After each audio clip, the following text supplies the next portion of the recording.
And boom, round two. Welcome, Mr. Rey. They don't know that. You don't gotta say that. We gotta be up front. We right. ain't perfect. So please bless the mic Please with take your 200. take two. No. Two lang. All right. Ako'y Pinoy na isinilang sa lupang inabuso, kung saan ang lumang sistema ay di nauso. Ituturo ng nguso ang daan patungo sa kalayaan na siguro ang puso lang ang may alam.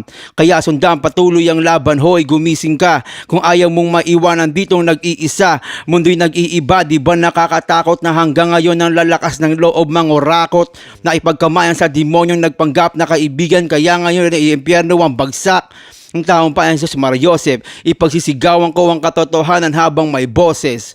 Ako'y Pinoy na isinilang sa lupang ilang nilisan, kung saan ang mata ng hustisya ay piniringan at pinigilan ng taong bayan magsalita laban sa gobyerno at sistema na kinakalawang. Ngunit hindi mabawalan ng mga maralita, isusulong hanggat kumukulo ang dugo mandirigma.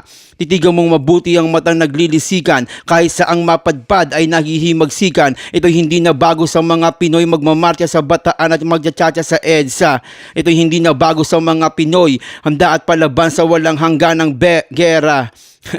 Ako'y Pinoy na isinilang sa lupang inaapi. Alipin lamang daw kami, kaya bilang ganti ay ipamumukha ko sa buong daigdig na maling akala haka-haka lamang ang narinig. Kami ay matalino, pambihira at astig. Malalaman mo lamang kung masinsinang pagmamasid. Walang patid, patuloy ang pagtulak. Kung mamatay ipabatid, abuloy ang panulat. Mabuhay ang mamulat sa mahimbing na pagkabulag. Matay wag ikurap, ating hilumin ng mga sugat. Sa balat na kayo mangge, kayo mismo ang saksi sa paggamot ng kate. Yeah. Pinoy ako, Mr. Rey! Pinoy in exile. Wow, man, I need that DJ horn. Yo, that was dope. That's crazy. I've never heard you rap, so that gives me another perspective. So, first, I know you more so as a producer. Yeah, man, who's all about that? Mr. Rey, you just produced what's this called? Native Album by Role, right? What was it called again? Native Immigrant. Yeah. You produced the whole album. Yep, the whole entire album, and man, we started working on this thing for like 5 years ago when I met Rich. Actually, a story I always tell this, like always use as a reference. That piece that I just rapped, the Tagalog piece. I was working on this Tagalog solo project a while back, and like back in 2009, and we shot a video. Shout out to Mike Ancheta, the videographer. So we shot a video and we did like a little teaser on Vimeo, and you know, like people saw it, they were just like, oh shit, them streets look familiar, you know, like Chinatown, South Market, stuff like that, and then like Filipino rapping too. So they were like, cool, and that's when like Rich Role reached out to me and was like, hey man, like I love what you're talking about in your rap. I mean, even though he doesn't fully understand Tagalog, diba? Like for him to just reach out like that, and I met him, like, you know, like later on, and then finding out we all went to the same high school. But I'm older, you know. So like, what high school is that? Mission High in San Francisco. So so like he just reached out online like that. He reached out on, what's it, online? MySpace. Friendster. I don't know. He got my number for some reason, and he was like, "Hey man, I got your number from da da da da." Because like through like friends, you know. Yeah. And just always like that's a beautiful thing about like like Bay Area, you know, or even like San Francisco, Daly City. Like people know each other. Like people know who know people, and they're like, "Hey man," like they like your work, or they wanna be able to do something with you. And those things could happen mutually too, you know. So some of the tracks that were on that album, you've worked on since that first beginning, right? Damn. Really old. Damn. Yeah, but I mean, like I almost want to say like a quarter, like almost every year, or maybe like a year and a half, maybe. There's like we recorded a lot of tracks. Like we recorded like 3 album worth of tracks, but only those 14 made it to the album. But then like throughout the whole kind of like 5 years, we were going in and out of like, let's use this, you know, like out of this whole whatever session, like those kind of thing kind of resonate to the project more. Because when he first came up to me about like and told me, hey man, I got a title for the album Native Immigrant, and I was just like, what the hell is that? I was like, what do you like? I was like, bro, like, I mean, like, it's easy for me to kind of like Native Immigrant, kind of like having to come up with my own like concept of what that can mean. But it's better from someone who actually came up with this, like the title, right? Yeah, to explain it. So, but then like even him, he was like, I still don't know. So it kind of like, like the whole build up of kind of like him being born in San Francisco, and then like having to like find someone who grew up in San Francisco, and like having to talk about like identity things, like to kind of revolve around our narratives, like being Pinoy and what that even mean to be in America, So and hip hop. So a bunch of songs are. You said only a third of the songs that y'all recorded together made it on the album. So a bunch is just unreleased, sitting. It's unreleased stuff, man. Like hidden shit. I mean, at one point we released something. We're like, yeah, we're gonna. We performed it. At one form, we're like, yeah, this is part of, and we announced it too. Like, I mean, like people haven't called it out yet. Like, hey, you said you were gonna put this song on there. It's not on there. Yeah. But like we're not even like on that level to be having our conversation, But do you like having hidden stuff, like not releasing all the stuff you've made? Do I like it? Yeah. Man, I really I think it's important to like timing is a big thing, right? Like like especially for if you're collaborating with another person, you want to be able to respect their engagement to like the whole project, whatever that is. Like you want to be able to be like, hey, are you cool to release this? Where you at in this? The feeling, like having that open communication, I think is important too. But yeah, I mean, like if it was personal, I would release things whenever I want to. You know what I mean? Like, but if it's like a collaboration kind of work, then I kind of have to like ask the other person, like, hey, like we recorded this track a long time ago. What do you want to do with it? And I feel like I have a lot of tracks with artists who, at one point, went recorded things at my house and my place. I have some tracks that are unreleased, man. Yeah, people that too. Oh, interesting. It is, man. I hear Infinite Seth. Oh man, yeah, locked. Give me a little background though on that first piece. Let's jump back to that. Okay. Right. Give me a little story about what's going on. Maybe even for people who don't understand Tagalog, or even those who know a little bit but just catch snippets. Right. I would hear things about the rusty government system. May kalawang. Yeah. Right. A little bit about you were being born from the land, right? And your perspective on a broken system. Right. Chop it up a little bit. What inspired that piece and everything? So back in like 08, 09, I mean, I've always been, like I always want to write from perspective of like my own kind of personal things and things that I know, like that, and that things that aligns with like where I feel out that I'm going, in terms of wherever, like in life. Or so being Pinoy and being born in the Philippines and having to just be like knowing all these things that are like, it's real. People always call that out. We have like for everything, there's always like that one tagline that always gets repeated.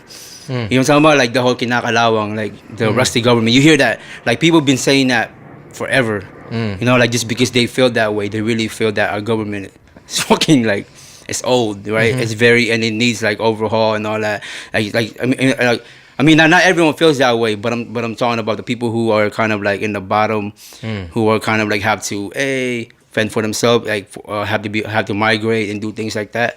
Like there's that kind of pressure to think like that, to just be like, man, that shit is old, and that's how they really view like the political landscape of the Philippines, of the government that's supposed to be looking out for them, and representing who they are and for their wellness, their life, their human rights and all that stuff. So I mean that's just like the Ako'y Pinoy is more just like a snippet, like a very like my own personal like kind of snippet of like forced, not like forced migration, It's kind of like that. You know what I mean? Like all migration is political anyway, right? You know, like even if we don't think that, like, oh, like why'd you have to leave the Philippines? You know, like the country that you. I mean, like, if we had a choice, we probably won't even do it, right? But like only because, you know, like there's like economic things that can't. You know, political is a very like political thing. There's like that forces you to just be like, you know what? There's something better than this. You know. Where did you write this? Like, how old were you when you wrote this? And like, were you living here already? Yeah, I was already living here.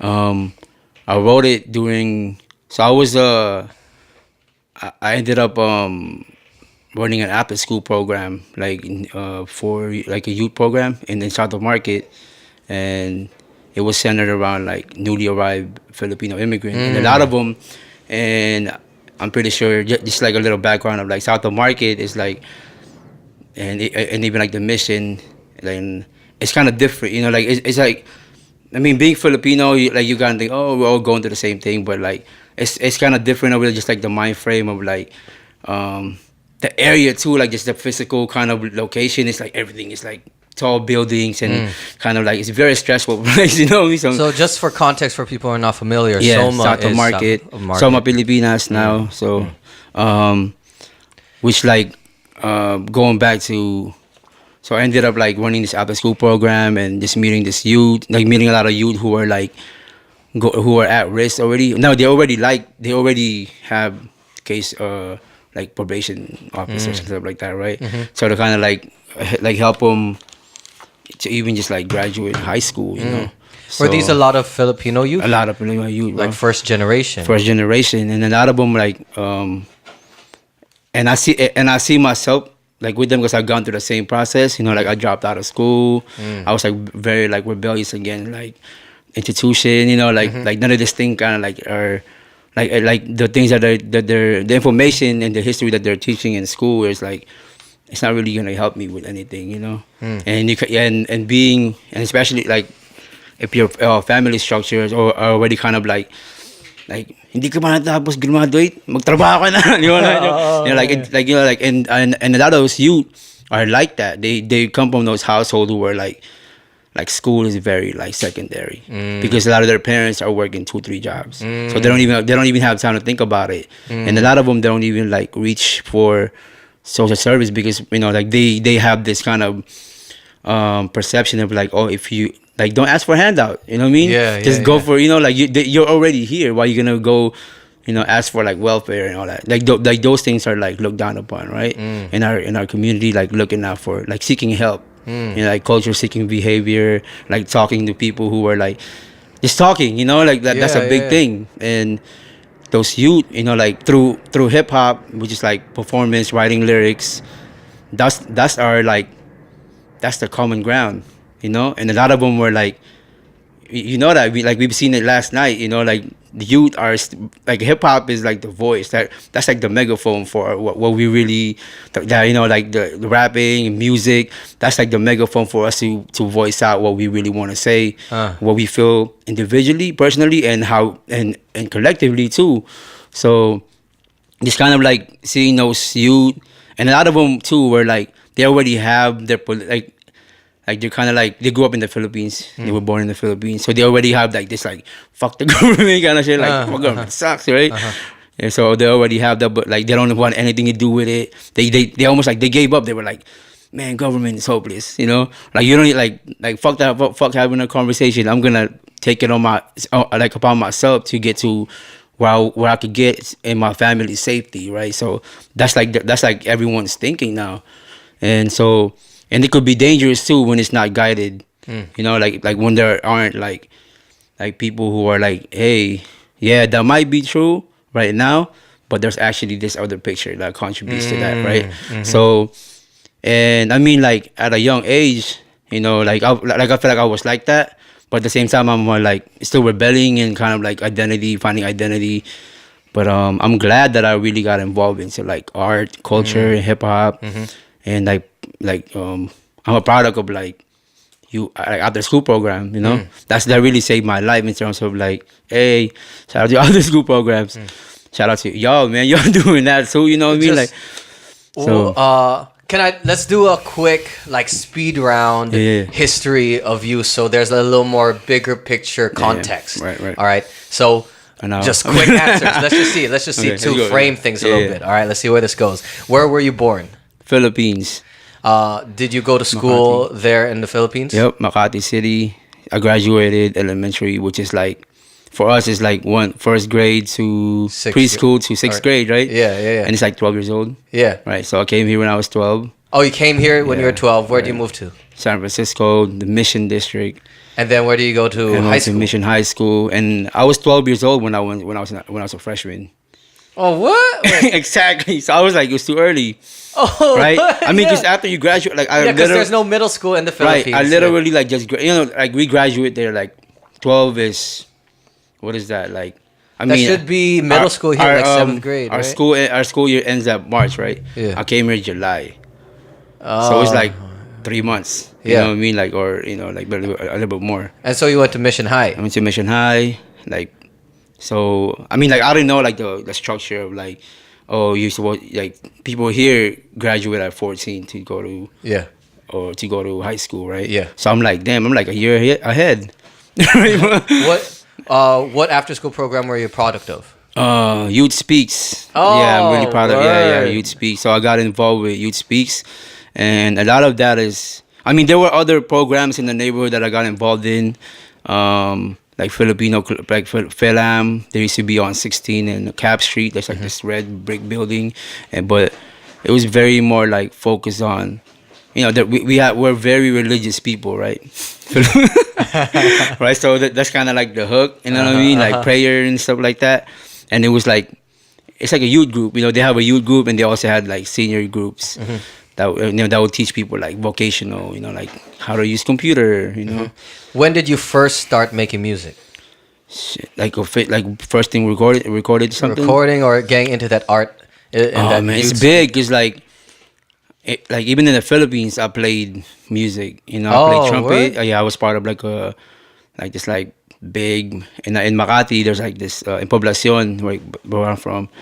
Like we have this like marching band, like they're really known, like oh shit, like in the whole country, right? I was part of like I used to march with trumpet, bro. Oh, no, me too. I was so proud when I was doing it. I was with like it was called 27 Lancer, and it was like I used to wear all those things, and that's part of reason why I was able to leave Makati, too, like having to explore like Batangas, doing fiesta and stuff like that, right? They had like young, like marching on Trump dirt, you know what I mean? Yeah. So it's like, I mean, like the really like fun, like pleading kind of moments for me to just like, okay, music will always gonna be a part of my life, you know what I mean? So, and that like for people who don't know, like Philippines. It's very live, like people are like, we might have all these things that are going on, like problems, but we really good at like finding things that are more like music. We really lean into karaoke, guitar, whatever, right? Drumming, whatever that may be. Like music is like a big like central component of our life, man, our culture. So yeah, like I played trumpet. I played drums during elementary. Like I dabbled on like different instruments because it's just good to just like, I want to know how things work. Yeah. But like even though like I never really like got into it like how I did with trumpet, like because like different people would just like they would touch thing and they would already know how to play it, right? Yeah. Or like they got trained. I wish I had that. or even like if you're lucky enough, like your parents, they'd be like, all right, you know what? You're gonna sit down here every 2 hours and do this, right? Learn that. Yeah. But then again, like we're not like we didn't have that privilege. We didn't have that luxury. So it's almost like you have to find it with yourself. So I first learned like few chords of guitar from like my brother who just like who learned outside the street like playing guitars, right? Or even like from your uncles, who were like, hey, how do you do that? But like. Yeah, music has always just been a big like component. But then like officially, like when I came here, I like rapping is like the cheapest form of like, yes, I said it. All the MCs out there. This is $600, motherfucker. Hey, I never this mic's right here. I'm saying, bro. I never thought of it that way. That is true, though. Right. You have your beatboxing. Right. It's just your lips, your and voice. then you have a rap. You can sing. You can even just rap with your voice. Right. It is the cheapest instrument to play. I mean, like, damn. and people used to rap on napkins, man. Yeah. And if you go to McDonald's, you get a free napkin, and you just be right. Or true. freestyle, right? So people did it. Bruh, I So never it's thought like, of it that way. so we used to rap like, cause like, you know, you can't afford turntable. I mean, even if you wanted to, you were like, damn, everyone's DJing, you know, like Qbert, you know, they've already, those folks have been around, right? Yeah. And you're like, oh, he's Pinoy too. I want a DJ, but and then you go to Guitar Center, and it's like, damn, I don't have that much money. I don't even have $2 in my pocket. Yeah. So those things are like, but at the same time, you put it in the back of your head, like, you know what? Once I like, that's where I'm working towards. So like a lot of my friends, like growing up in the Mission district, even South of Market, they rap. Everyone rap because it was one of those things where, like, you know, when you're just chilling, like people are clowning each other or just rapping. You know, because it's pen and pad. Yeah. Right. We all had it. Right. So people just rap. But then I was like, damn. But no one recorded things, you know, no one made beats, no one was like recording. So I was like, but and I had a kind of like, gravitating moments to like, oh wow, you know, like, you know what, I'm gonna take it on, because I always cut class and go to Guitar Center on 9th Street and Mission back in the day. Like 10 o'clock, they open. See, kids, cut class. You can go to Guitar Center and learn to be a producer. I wish Guitar Center offer a youth program, bro. Imagine if they did, though, right? Imagine if they did, yo. Right. Because they used to limit it. They'd be like, man, you're not going to buy anything? Like, you made a whole beat. I don't know.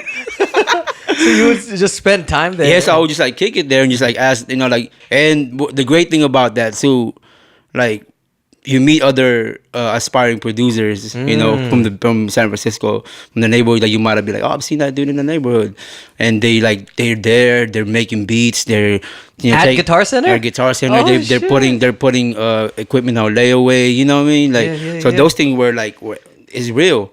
So like I would just like kind of just kick it there, you know, like quiet ass Filipino dude, you know, just be like, Like I barely understood English too by that time, you know. So I was just were you learning English once you got here? Oh shit, that's a transition, dude. It is, man. But you know, like the physical thing, the physical location was not much of a change being from Makati, right? Because we are like surrounded by buildings and all that stuff. But the people, you know, like I wrote about this stuff too, like meeting new culture, like your whole mind just be like, whoa, right?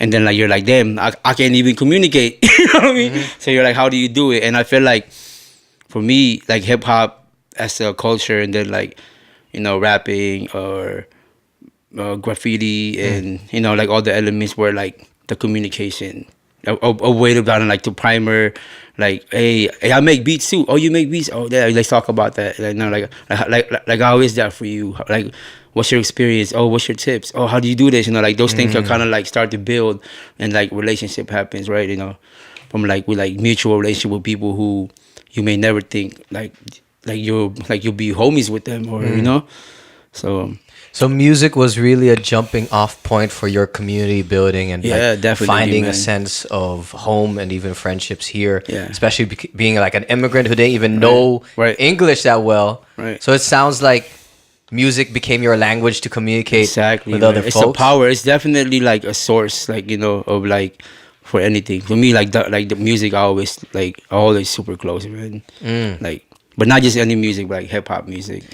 Well, I think this is a great transition to get you on the keys get a beat. Give me something besides. Maybe I'll play a beat. Okay, let's get some original Mister Rey beats. If you go on MrRey.bandcamp.com, is that correct? Yep. Mister Rey, but it's MisterRey.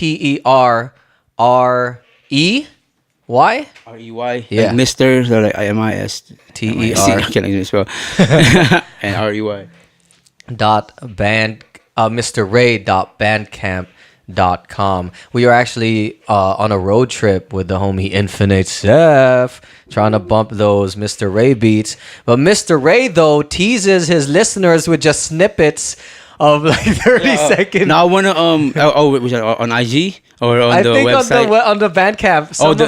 So the story with the Bandcamp, like before I dive into this, but like those beats were like, so when I was working on that project where I just the part of where I had the verse from or that song that I did this more earlier, I was like, you know what, I want to put something out, and part of it was like it's very healing, you know, like music is like super personal for me too, and so I was like, you know what, I want to unload some stuff, right? So I was like going through all this like all my old folders, and I was like, you know what, I'm gonna pick like 2 for every year or 1 for every year and put them out. So those things were like beats from 2002, 2003. We're on the real. Oh shit! Some of those beats were like super old, like really old. Yeah, and so you picked 2 from every year. Every year, and I would just kind of like I revisit it. So at least like kind of like it's a form of storybook, or even like just like that part of the past is part of the present, right? You know, like it brought us to all this, but like just dropping all the soundscape that was, because the way I would make beats, it's like form of journaling, you know, like journal, like. So I was kind of like, you know what, I just put it out as an offer, you know. Plus, like, it's very healing for me on my end too, you know, at that time. So dive into that. What do you mean it's healing? What do you mean? It's healing because like beat for me, or like that being like a mental health advocate too, like, and really big on like trying to find ways to like heal, you know, and music is like, for me, is one of those things that really helped me like not be pushed to certain edge, you know what I mean? Because be like going back to being a youth immigrant and not having to communicate, but then like music came along, it's like, oh, like that's what it is. Like that's my medium, and that's how I'm gonna. That's gonna be my medicine. That is like, and my form of communication to like really speak what I really, you know, how I really feel, you know, and a lot of that is like, and journaling for me, you know, like as beat, like soundscape, and you know, like yesterday, I don't know, you were part of the drum circle, right? And there was like I said, when you do things long enough, you get into the zone, right? And there's the wavelength, and there'll be time when I'll just make beats. I'll just like loop like things for like, you know, like people like. Have you made beats before? Yeah, okay, but so they're not that good. no, like even when you, it's all like thing, right? But like just when you loop certain things and you play for like a long time, you're like, damn, like I've been listening to this whole thing the one time, and it's like there's certain things in your brain or in your body, like you're like a shift of energy that will make that, like, it really feels good, man. Like, yeah, it's one of those things where like there's really no sign, you know. I mean, I feel like there is now a little bit, but like it's just one of those things where you can't. There's no words for it, but you just feel like you're grounded, you're centered, and yeah, and music and beats, like making beats, the act of making beats, do that for me. Like it does that for me. Yeah, that's like dope. putting stuff together that are like. And I want to say too is like nothing new under the sun, right? There's nothing new under the sun. So like things that we hear, things that we like on our way to wherever we're going, those things are like, it comes in out of us, but at the same time, like how we transfer it, how we interact with those things. You know what I'm saying? How we interact with things that are around us, and how we like for a lot of people, some people, they were like, you know what, I saw this thing, I want to write about it. I want to write like those things that, like, I see this like whole thing that happened in front of me. Now I have 2 bars. But and then in my form, it's beats. You know what I mean? Like, oh, this thing happened, I'm feeling this way, came out, beats. Right? So, yeah. That's a dope way to think of it. Is like your journaling. It is. It's almost hard to grasp that concept for people who don't make beats that much. Right. Because like me, I don't really make beats, and sometimes I struggle when I'm trying to make some. Right. It just comes out, and then so I don't think I've ever had that experience of like really like this is my journaling process. It is. But that's dope to hear. Yeah, and it's unique, you know, like for you too, to just be like, I mean, like you came up with that, but I mean, you might have gotten stuck and you were like, oh, this is weak as hell. Yeah. Scrap that, But sometimes we do that with our journal. Yeah. We were like, I'm writing something. Yeah. That's a weak ass day.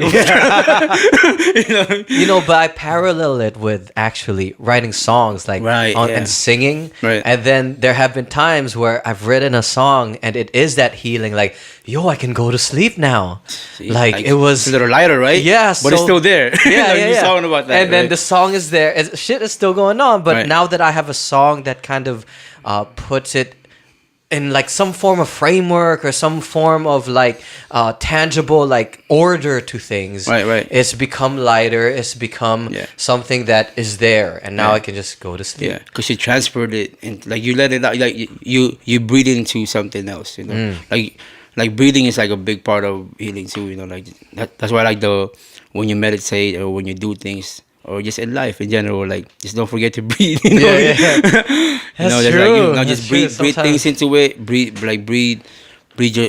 whatever thing that you're going through to anything. You could breathe it through beats. You could breathe it through your music. Some people, some people just like run, and all these things, man. So. Something. That too. That was running. That too, though. No running involved. Segway.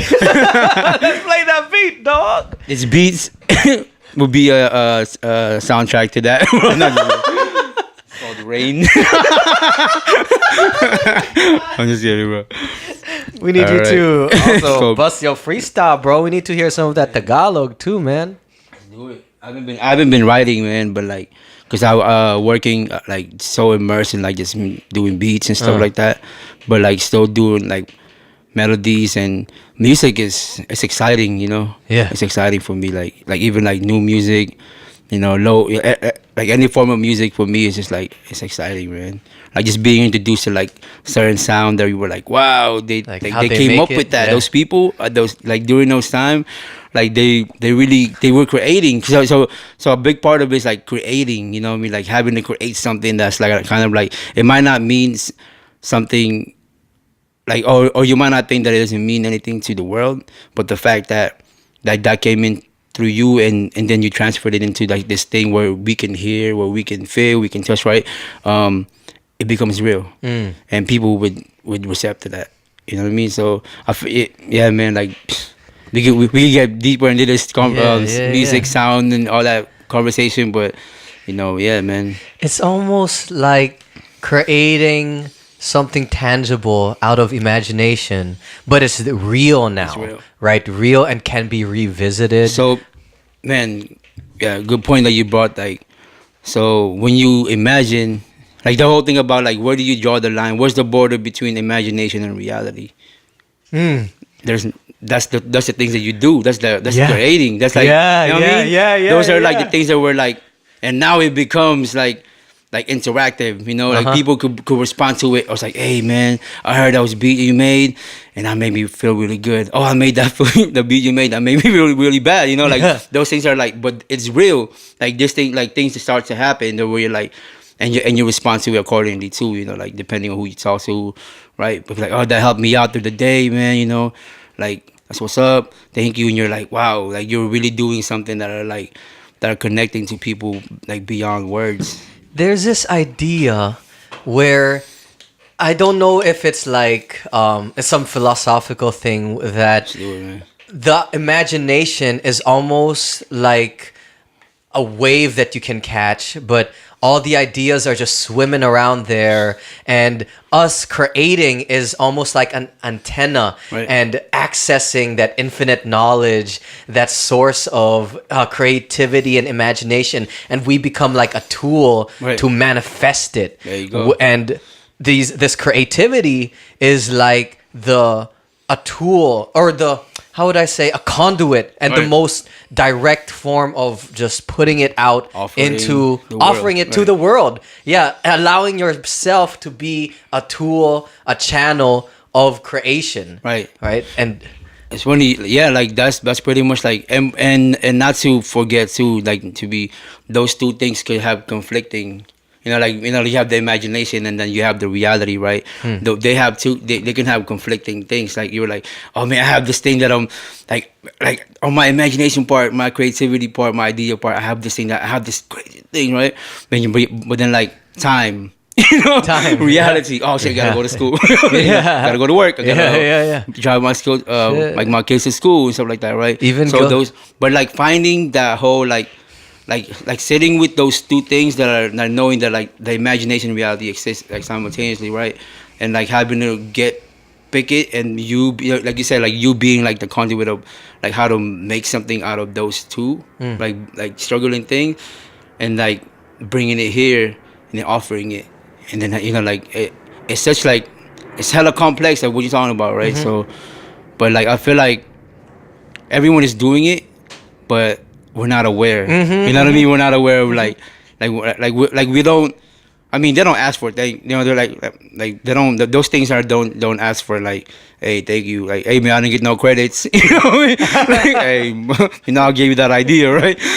We're like, it doesn't ask to be rewarded. It doesn't ask to be rewarded. Right? But it's good to acknowledge it though. But everyone does it. It's just a spectrum, because we always think creativity, art, music, but then look at the people creating designs, right? Graphic design, even the engineers, right? There's a certain access to creativity, to ideas and manifestation. And just because we just came from this Kabataan Alliance conference, it's almost also your political ideas. What if you have the imagination of utopia, of peace, of prosperity, of changing corruption, and then what is your creative? How do you like become the tool to manifest that? But like what you said, things come up, time, work, even politics, right? People in power, all those things, that come up, but they're all the same type of process of manifesting imagination into reality. Exactly. And it's almost like we are the border though. You know what I mean? And we're the only one who's like the divide between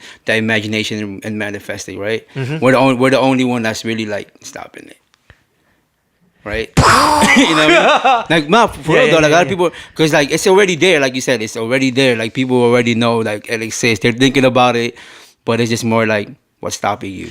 Yo, and you know what I'm just thinking? The power of music is that it allows people to get on similar vibrational frequencies that they thus in turn are able to access the same source of imagination, because the pathway has been created by the music, and you can both then start imagining the same thing, imagining a better world. Think about Bob Marley, right? His music being able to access that concept of one love, that idea, and being able to transmute that into even people working towards one love. What does that manifestation in reality look like? So that's what music. It's big, man. It's like a concept of like, I don't know, like that made me think of like, I don't know if this is one love as big as the Bible now as a concept. Maybe. I don't know. I mean, you could say. Are we there yet? I don't know. Like, but like at some points, I feel, because sometimes when I'm feeling down, or when I feel like in a space that's not where maybe there's discrimination or some bias shit, if I start singing One Love, I feel like it changes just the space of it. And for other people, it's more like, I gotta read the Bible. You know, so I don't know, like I always hold those things not different. You know, they're not very different things to like as concepts and as something that like that helps people, especially you know, like through difficult times. You know, through like things that are like need something right now, like re-energizing. Need to be uplifted, right? So those things are real, man. Like I really like, I'm like so I study a lot about like music and sound and like how that really taps into like our humanistic kind of like very natural, but beyond that too, you know, like beyond like and how that always been a big part of like human history and you know, like our life, you know. So and not forgetting that, you know, and just continuing to always like contribute in a way that is healthy, but at the same time not like, you know, sometimes like you said, like oh, you may only contribute this much, but you contributed something. And it goes, and that applies to everything too, you know, with like, what we're talking about, with like, you know, coming from the KM2, there's like all these different ways of getting to one goal. You know what I mean? But I get it, you know, like, just remove the ego out of that too, you know, but that's the hardest thing, you know, for a lot of, that's why, like, when you were talking about just changing it's not even a little thing, it's a big thing actually, like president, you know, the labeling, those things are big, bro. Like names, like you manifest things, and sometimes you internalize that shit, and if you're not careful enough, like the outside factors gets hurt. You know, so it's right. Like people need to kind of like, we have to shift from things that are not working. Like labels are important, yo. You know what I mean? Like, so one thing to like, if we change something, you'll be like, and take ownership. Like those things could have a breakthrough, right? So that's why, man. Like I feel like I want to hear for later on, you know, like maybe later conversation, like what you said, because I'm interested, man. But like, yeah, like I really feel that the ego is like what's stopping people too, man. So I mean, like we all have that though too, you know. Like I don't know, is there such thing as good ego? I think so. I think, I mean, how we use it, man. It's how we use it, and it's a very like controversial like type of discussion, because even the word ego, right, is from isn't it Sigmund Freud who started saying the ego, the different parts of the ego. So what are the healthy expressions of that? And I think I agree on some level, but it always has to be consistently checked. Right. It also has to die at some point for it to be reborn into something more authentic, and that's actually connected to you.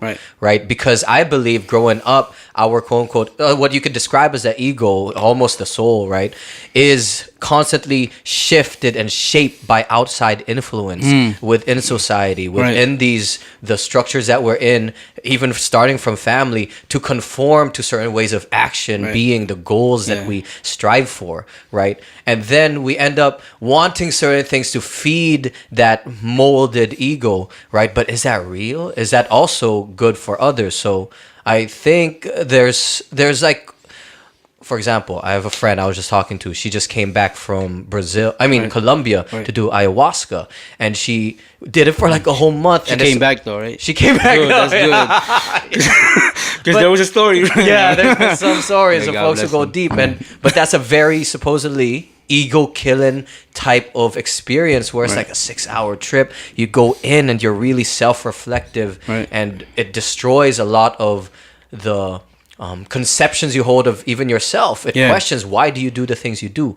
But I think on some level too, that ego on some level has driven a lot of progress, has driven a lot of the creativity. So that's part of like what I'm saying. Like, is there such thing as a good ego, like to label, like when you're describing those things that are like progress, right? But then again, like acknowledging that those things were an outside component, you know what I mean? Like those things, like it's really a societal thing that's like being fed into who you are. That may not be natural. You know, but the fact that, you know what I mean, like when you tell someone to jump for like every day for, you know what I mean, like they're gonna think that thing is normal. Like, jumping every day, right? So kind of like the whole training and like long enough, if all generations have done it, like you're gonna be falling into this whole idea of like this thing is natural, right? So that's why, like, I don't know, like I always want to challenge that too, because, you know, like things that we're dealing with now, like we always have that conversation about like, oh, is it natural? Is it supposed to happen? You know, like, you know, things like the struggle that we are, or where the tug and pull that we're in now, like are those things supposed to happen, or are we, the things that, how we're reacting to it, are we contributing to break away from that, or are we feeding into it? Are we feeding our ego? This just came up that I think a big part of it is the intent. Is our ego, or what we conceive as of our ego, solely for ourselves, or are you doing things in order to serve others and to be in communion with others? Because there's a I think, a certain level of self-awareness, and you can argue that that's ego, or things that you do to take care of yourself, right? This is what the Filipino Mental Health Initiative was sharing, right? About being able to take care of yourself so that you are healthy, secure, confident enough to be in steady and healthy communion with the community, with others, right? And that requires a certain level of ego. And because where does confidence come from, right? It's that self-belief, that identification with an inner being, inner soul, you can say that. But what's the intention behind it? Are you building yourself up to be great? Or are you building yourself up so you can be steady in solidarity with others, right? Almost in the drum circle, right? Are you getting really good at the drums so you're the only soloist? Or are you really steady in tune? Are you here? Are you here to support? Is somebody else falling behind the beat? Are you there to support? To catch them, right? And not like to call them out in terms of like their imperfection, but to uplift them and be like, hey, you could get back into it, and we're all in here now, you know. Yeah, it's funny you said, like, when you were talking, you said, like, you almost said it in like 2 sentences, self and others, right? And I feel like, and I mean, like, you know, ever since like I really got back into like doing like psychology and behavioral science, like those things really interest me, like. The whole kapwa thing is, you know, kapwa is like the I, and then self and the others, right? Yeah. And that's really lost in our community, you know. I mean, like, we throw it all around. It's like, oh, kapwa tao, it's kapwa. It's almost like kapwa tao is more like it became this thing to just kind of be like, oh yeah, we're this. He's Pinoy, I'm kap. You know what I mean? Like, yeah, but what does that mean though? You know, like, do you really see me like that, or do you really see your community like that? And do you embody it through the actions that you take? Right. Right? Yeah. And bro, see, even me right now, you reminding me of that principle made me shift thinking in the way that I talk to you, right? Or even embody, like, okay, yeah. Like, reminding myself about that principle of kapwa, the I and you. Right. But it's very hard to get to consistently live that when that's not the culture of society. Right. Yeah. Especially here in the US, it's very... What are you doing? What's your major? What are you planning to do with your major? What's your plan after? What's your LinkedIn profile? Right? It's very individualistic, right? Building up that individual character, and it's very easy to fall back into that behavior of because I mean, like, because it's so like glorified, the whole idea of like you know, like, it's so like, oh, like, you gotta do it. It's you, you know, it's you. You gotta do it, or like, it's you or them. No, it's not you and them. You know, see how that is? Like, there's like, you divide it. Like, you're separate from the people who's like uplifting you, or who's supposed to be helping you anyway, right? So, yeah, like, it's a huge thing, man. It's a huge like things that are like, and every day I wake up and just trying to like, you know what, I'm gonna, like, I say it too, that's part of my mantra, like, every morning be like, I'm kapwa, you know what I mean, like, really embodying that, and be like, I say it too, like, just be like, that's how I'm gonna walk out there, and, you know, and talk to people, and, you know, share, and learn. I mean, it's, and learning too, you know, like, and learning how to, like, to step in and step back, you know, so, yeah, man. There's a lot to learn, man. There's a lot to learn. Well, time to teach us through your music, brother. Right. Play a beat. Yeah. So let's see. I don't know what it's gonna be. I'm just picking like random ass. All good. That's the music. Let's just see what vibe we get. All right. I'm gonna turn the heater on real quick. Yeah. Put the music on and start rapping. Ooh. This might just be like a loop. What's up, Joseph? You wanna help me with this one, bro? I don't really rap. Put a headphone, man.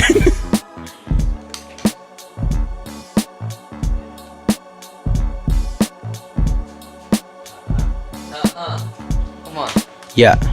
Let's see where this beat goes. Mr. You Rey. wanna go in?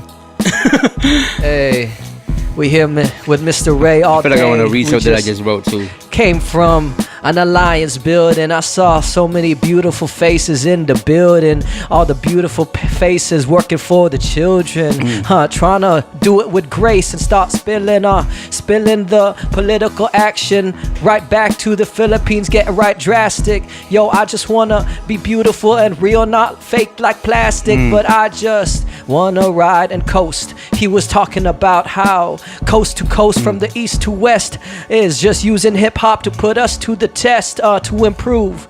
I will never lose. This was supposed to loop. Mr. Rey, Mr. Rey. Let me pick a Make it different rain. video. I know I was actually trying to, what's this called, to write to one of your beats. Yeah, man. Like we really have to make that happen, man. Collaboration between people, though, there's something different about being able to collaborate specifically. I'm really big and like I just noticed now too, because I do have things that I do like solo, like individually, but a lot of my stuff really like I love collaborating. You know, that's like something that I really and learning my space within that too, like my role, and like maybe that's like looking at it now, maybe that's pretty much like what I've been doing throughout my whole kind of like working with others and like really like holding space, and, you know, like not overwhelming the space, and letting people to just be like, hey, you know, you're part of this too, you're part of the, you know. And I feel like that's always been my I don't want to say formula, because, you know, like part of like how I approach things, like collaboration is a big thing for me, man. Yeah, I don't know if I could ever put anything like solo. I don't know, man. Like, yeah, I mean, really it could be solo in the sense that it's like, would you consider a rapper a solo album, but he's collaborating with a producer, right? So that's not really hopefully solo, they know that, right? though, you know, because there's a lot of rappers who were like super egotistical too, you know. They forget that, like, hey, you didn't do this alone, you know. Like I said, this thing is $600. And your pen, I don't know, man. You just got that from the hotel, bro. Do a beat, bust your flow, and then also stop playing some keys. Let us see you, Mr. Rey. I've rapped enough on this. Ooh, this one's bumping. Maybe I'll go mess around with this thing right here. Alright, I'm gonna play some keys. You're gonna rap, bro. Yeah, he about to get the beautiful Roland. I say shout out to Role, that man who just released Native Immigrant. It's a beautiful, beautiful scenery. I just want it to be like you and me collaborating, trying to be free. I see the me and you, the you and me, Kapwa being free. I call out the homies down in SoCal free. They be saying just people power, you and me, unity. Oh, we are free. Say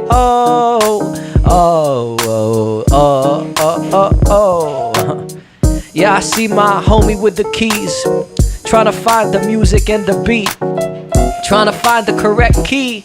It's a little bit off, but that is how this G just works on the music.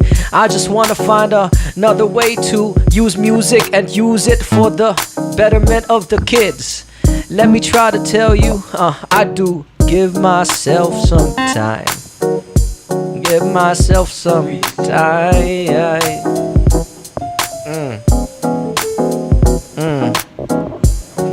What you gonna do? Should I just is this beat cool, or should we keep it going? Why don't you cut the keys on the beat there? Oh yeah, because just play along with it. So you just have instrumental. I mean the. Yo, can I turn my headphone? Turn it up. Turn it up. Okay. Yeah.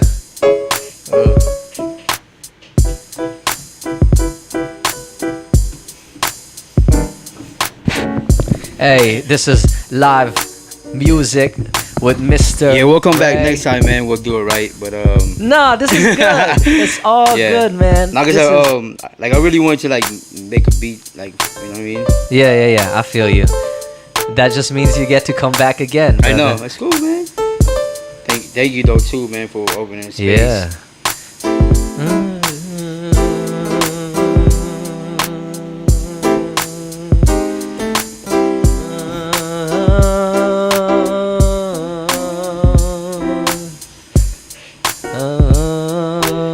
Shout out to the internet, man. Shout out to the internet. Real. All those chords. Hey, you gotta learn what you gotta learn. Yeah, that's part of it too, though, man. Just being like when it's due, call it out. Hey, I've been learning how to play guitar on the internet, man.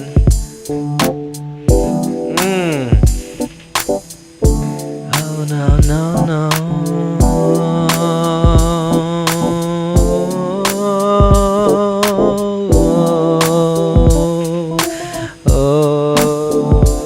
I'm feeling the vibe, I'm feeling alright. I rock it now, give me a high five as I walk down the street. I just want to be like you and me, we are free. I see the world, see the city, see the beautiful people so pretty, and my lyrical words so witty. I can be like so small, itty bitty.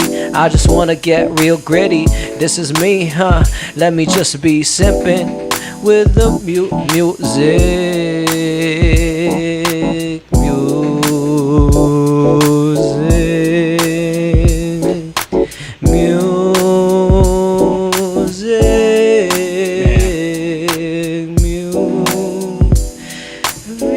music tonight. I just wanna sing for you and me.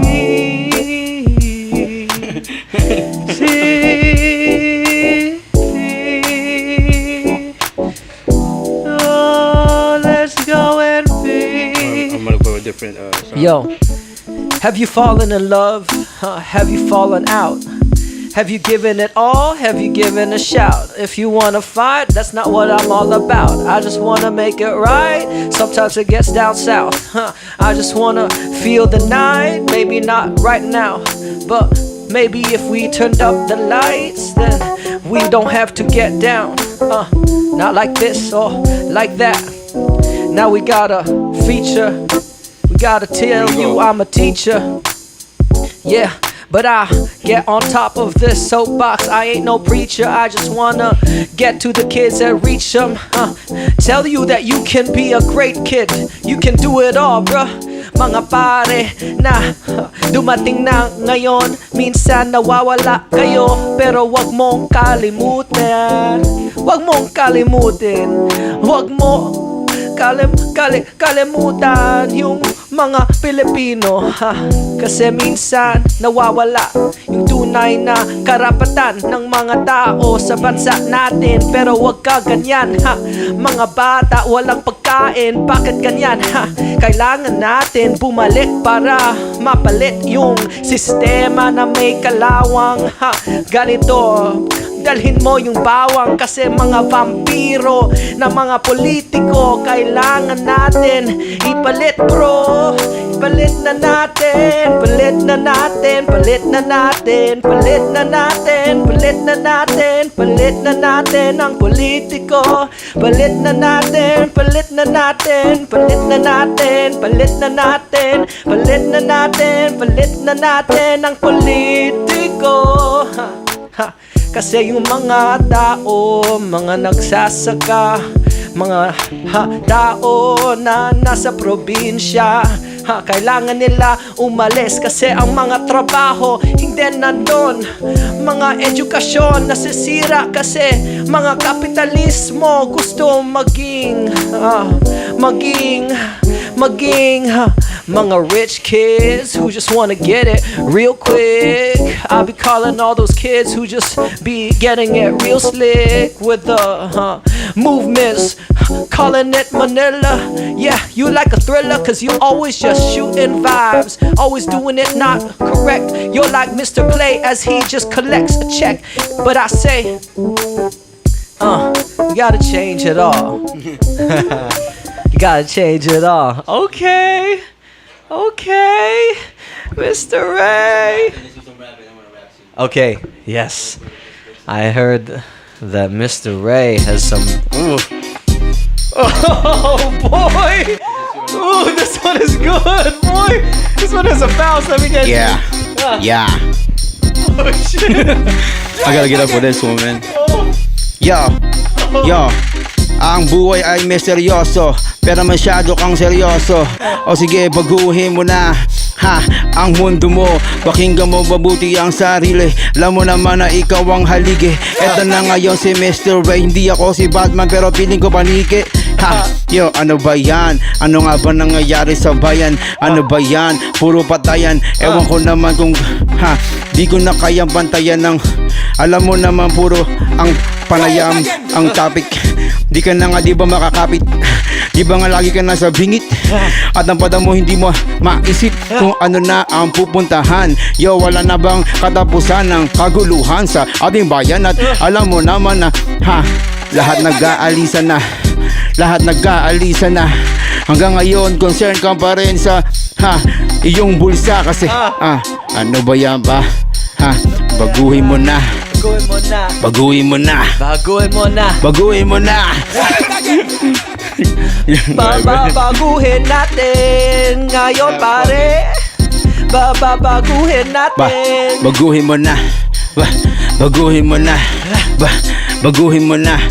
Baguhin natin. Yo, ang nakaluklok sa ating gobyerno nasa tuktok. Pero paano ng mga tao sa bundok? Yo, ang buhay nila ay tinuldok kan. Binigyan ng katapusan, pero bakit ganito? Puro utusan, puro kutusan. Ang sarap kutusan sa ulo ang pangulo. Kasi di na natuto, di makaturo. Puro na wala itang puso. Gago na to, alam mo naman na bago sa'yo, pero mukhang bago. Sabi nila siya daw ang ating pag-asa. Yo, ating pag-asa, bakit ganito mang sama sa lasa? Alam mo naman kung paano to ginagawa ng mga taong talagang gustong tumulong pero gumulong. Alam mo naman, di susulong, di uurong. Puro pat.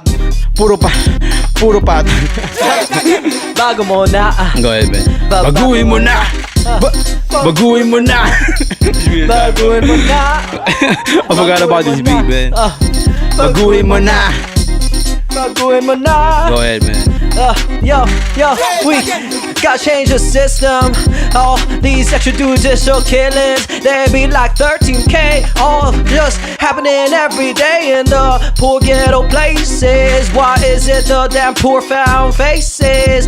Everybody shooting, they say they got them drugs. They be planting the gun. Call out the family of Keon. What the fuck is going on? Gotta stop the killings, especially in the South Mindanao. What the fuck is going on with the Luma kids who need some help? They be going outside instead. They got just bombs dropping on the city of tomorrow. We all needed to stop today and not tomorrow. Them tummies are full of sorrow. Ain't getting no food. What the fuck, dude? Mr. Duterte, who are you really serving? Is it military oppositions? Those who are just trying to get the paramilitary missions into the system, using the resources to get them into the company system. But baguhin mo na. But I ain't political, bro. Baguhin mo na. But am I political, bro? Baguhin. Baguhin. Get it. Yo, sa lupang ina, puro putang ina ang naririnig sa radyo at ang pinapanood mo sa TV.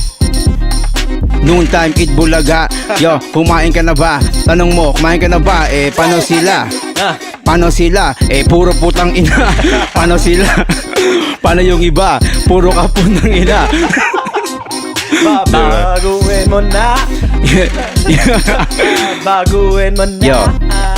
Yo, hinahabol natin ng keso. Yo, ang taas na ngayon ng peso, pero para sa ating baliwala. Alam mo naman, pariwara ang mga buhay ng tao doon sa Pinas. Yo, sino nga ba ang kumakain ng ating mga likas na yaman? Yo, ang bigas ng bayan, pinapadala sa ibang bansa. Pero anong kinakain natin, di ba plastic?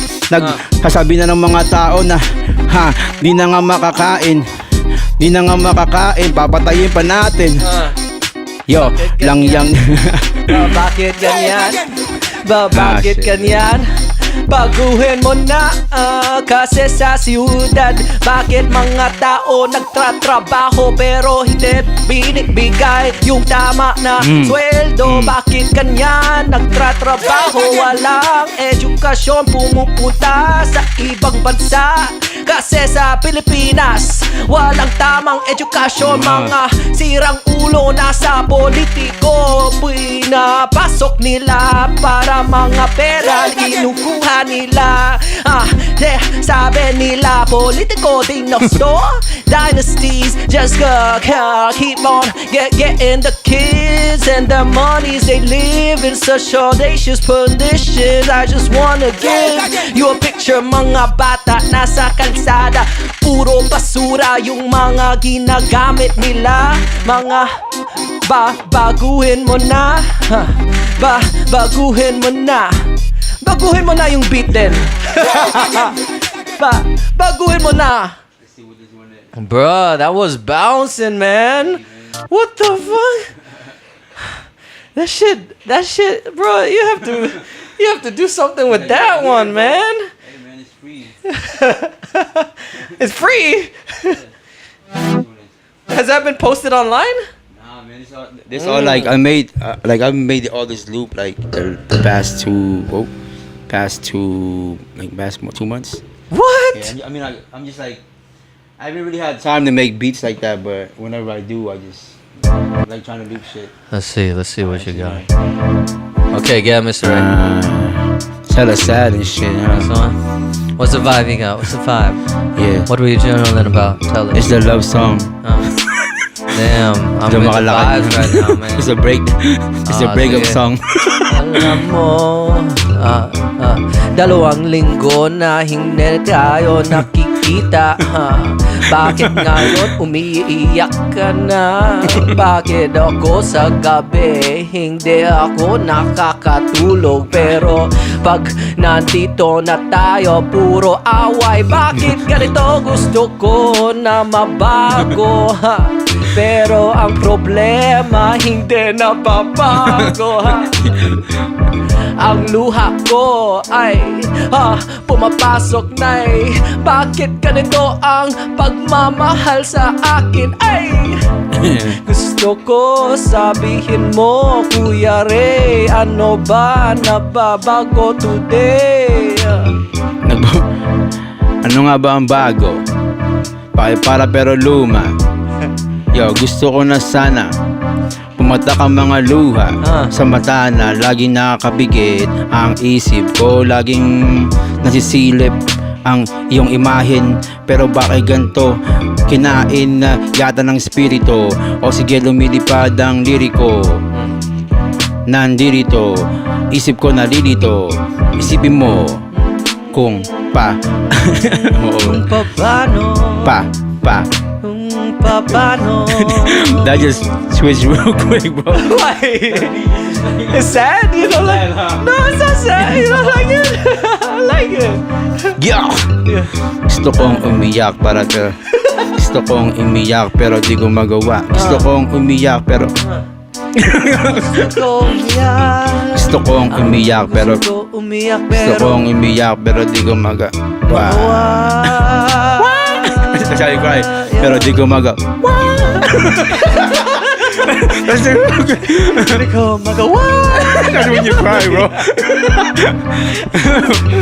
Gusto kong umiyak pero di ko gusto kong umiyak pero di ko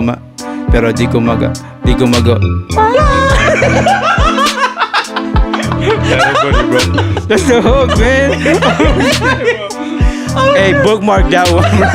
You gotta bookmark that one. Watch for the release.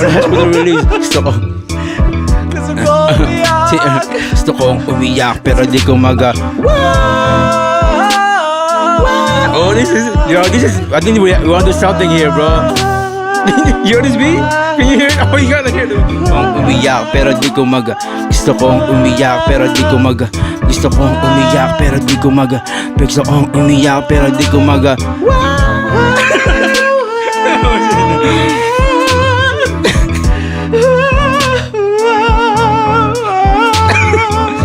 umiyak pero di ko Gusto Gusto kong umiyak pero di ko magawa. Gusto kong umiyak pero Hindi ko magawa. umiyak pero Magawa! That's how you take it, bro. Magawa!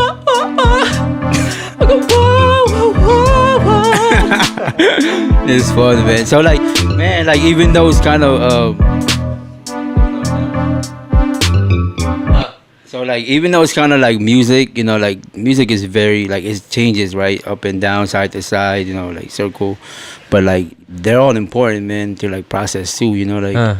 And like it could be a sad song, like kind of sad vibe, but like a lot of things could come, like the emotion out of it, man. So just go. I mean, I just you kind of like bring it back to like the like music, you know. Do you remember where you were at when you made this, or what you were feeling? What happened during the day? Oh Yeah. shit. What day? Any chance that you remember? It's pretty new. It's like almost a month ago. I kind of want to say Gusto mo ba umiyak? nah. Probably, man. Yeah, I don't know. Like, I mean, if that's like emotion that's coming out of it, you know? Yeah. But also too, like some people could just hear that, just be like, because it's very like kind of somber, right? Like, Yeah. oh man, this is like, oh, he's so Yeah. Right. It's interesting Yeah. that it carries with it a certain feeling, right? And I mean, like, you know, some people like that's with me too. So like music is really a form of like a release. It's like emotion and like expression, right? So yes, a lot of those things that people hear and like my beats, they're real, you know what I mean? Like those things are like coming from like the day that I'm having, you know, things that I'm really feeling. That's just like, and the fact that I'm able to just like transfer it into through music, it's lighter. You know, we were talking about that yesterday with FMHI, like how those things may not leave, but it's lighter. Can you transition? Talk to me a little bit about FMHI. All right. Or first, talk to me a little bit, because you talked about how music has done good for you personally. Yeah, right. All right. But I know you work within the community. Right. All right. So give me a little lowdown on what have you done within the community in terms of with music, yeah. throughout the years, and then currently now at FMHI, Filipino Mental Health Initiative. Yeah. Yeah. Drum circle. Drum circle. Yeah, hum circle is coming up too. I mean, for the seniors. if you think about freaking yoga, that's what it is. Yeah. Meditation. Meditation Man. is getting on a similar frequency and doing things together. Right, and plus like humming is cool too, because like not a lot of people, you know, some people are like, oh, I can't sing. Yeah, You know what I mean? I can't do hit certain notes, but like humming is kind of like, it's cool. Yeah. I'm joking about it now because like I know shout out to Glenn, man, the for like basically he was the coordinator for FMHI, and we joke around. I was like, hey man, what's up with humming circle?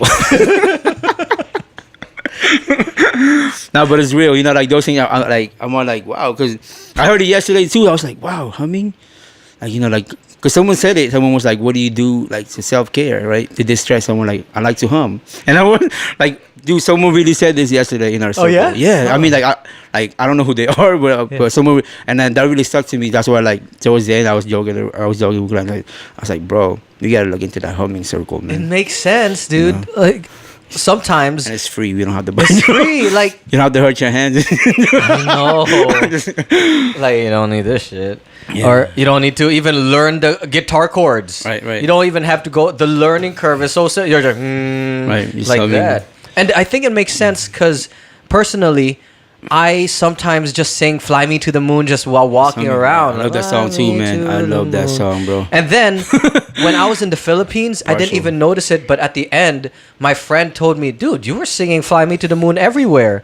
Just like after seeing something that might have been like heavy, right? I guess I would just sing it. It grounds you and in a way. grounds me in a way. And I didn't 'Cause even the really tune is notice like- it that much that I was singing it that much. I was like, Wow. "What? How come you know that I like that song?" But I thought I would only be singing it when I'm alone. Yeah. When I'm just like, but I guess I sing it. Like something about it, like kind of brings you to like very calm, like peace. right? Yeah, because that's one of the songs like I learned when I was younger, Right. like during just high school days, even Frank Sinatra, all that stuff. Right. I'm joking now, but like the only reason why, it's really serious. Like that, humming is, dude. Like we hear our parents, you know what I mean, our Lola, our grandparents, they hum too. You know, they're like, they hum a lot, and I was like, that's always something with me, like especially now. I recently moved in with my Lola, and I was like, damn, she be playing some like old things that she recorded in the past, you know, like because she sings too. She used to sing in church, and I was like, cool. And then like she would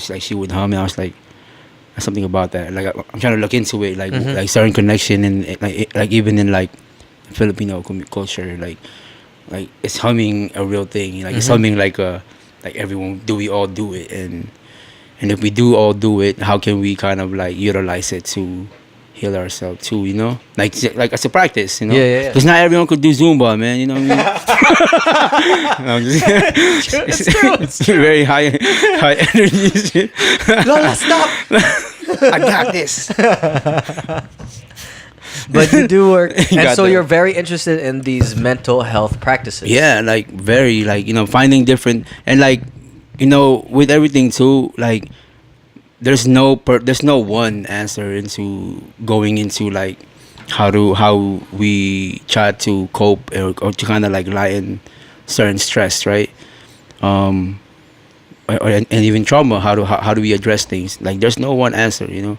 But we all have to find within ourselves to first acknowledge that there is that trauma or there is that stress, and then working towards like, oh, there's this thing, like I like doing this thing, and it very keeps me grounded, and I mean, like, I'm not neglecting any other part of my life like negatively. So why should people like kind of like stop me from doing that? You know, like as long as it's not like contributing to more like mental health, you know, more problems. It's not causing more problems, but like, yeah, I'm all for it. You know, go for it. You know, like I always cheer people who are like have their own kind of ways to cope, and music is one of them. Like to transition, you know, and even writing, even rapping, even doing this kind of things. I like having to just like have a jam session together.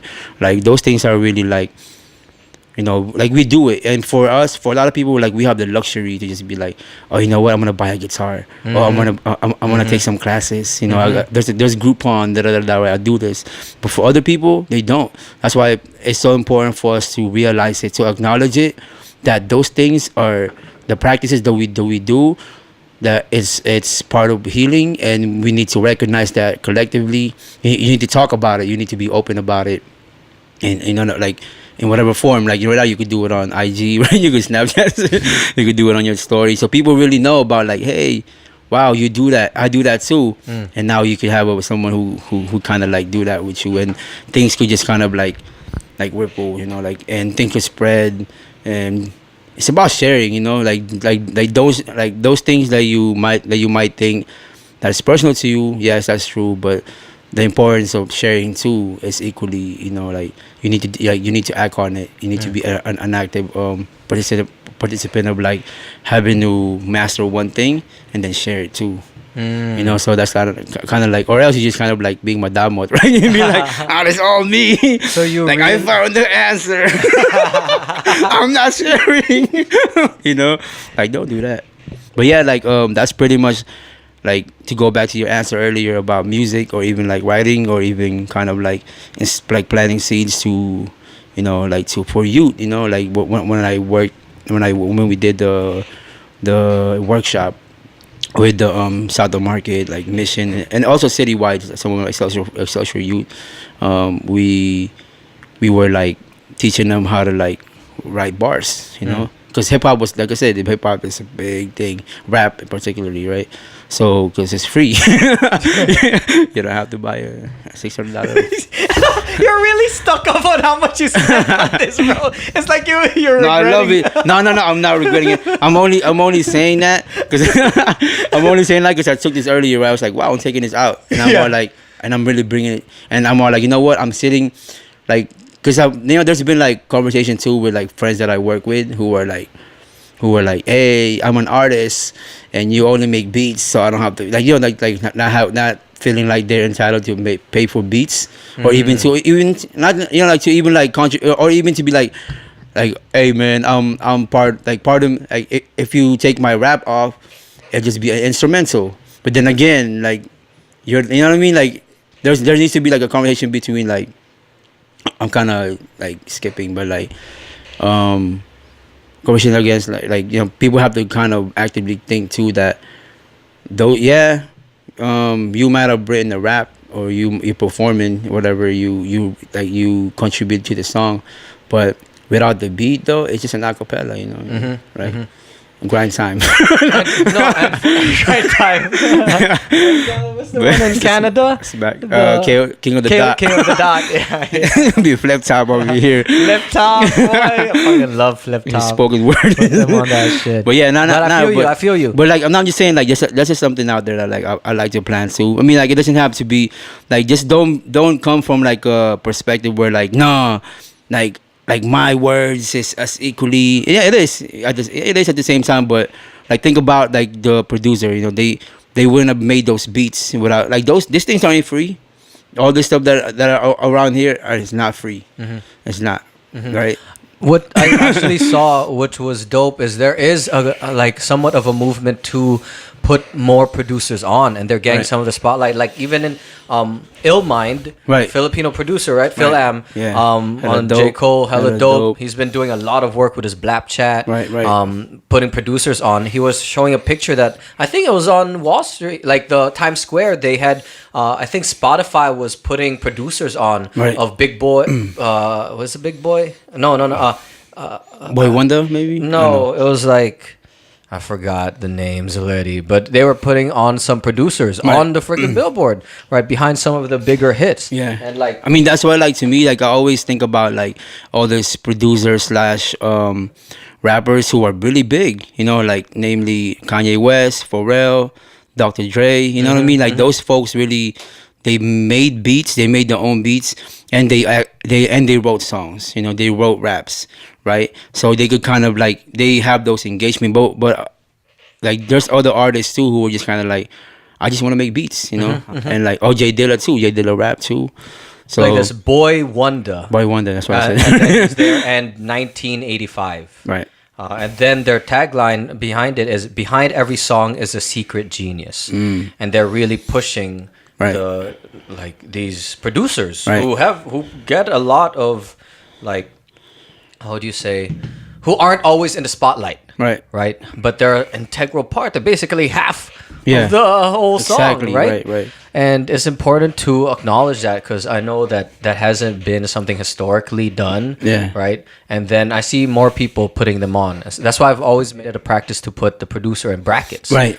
Because it's important to acknowledge where things come off. It is a collaboration. Yeah, just just to kind of like put that out there too, because a lot of like so people don't forget, like collaboration it happens only because you guys there's a mutual respect, and that needs to be like reciprocity, like people need to reflect that whole work.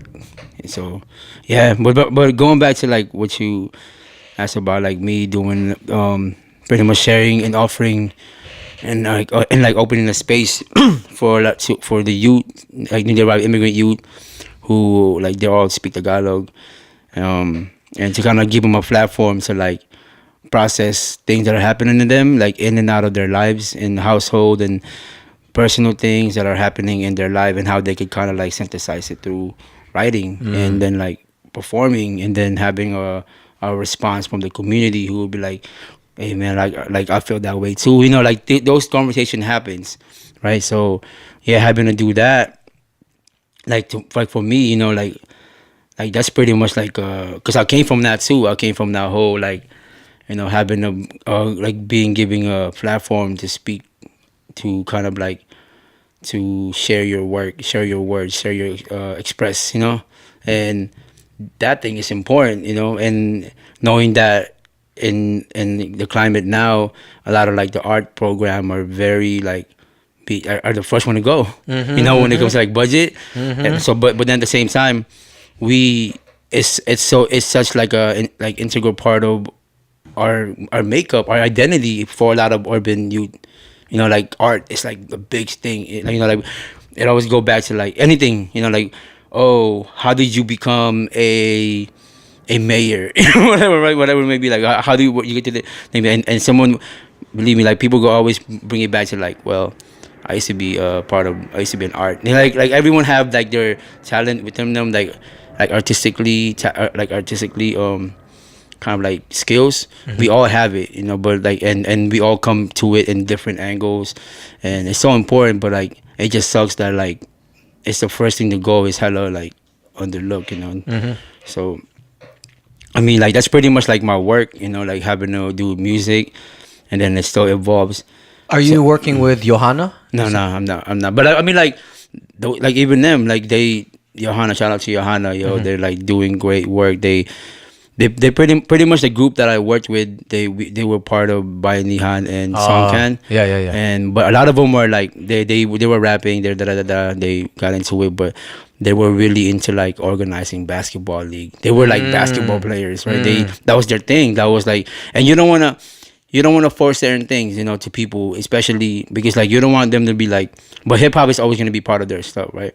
But it's more like giving them the tools to just be like, hey, now knowing that you guys are basketball is like it's how you get people to come together and to talk about. But there and then like opportunities comes up like where you could talk about real things that are happening in your community and having to be having to welcome that and opening those kind of space.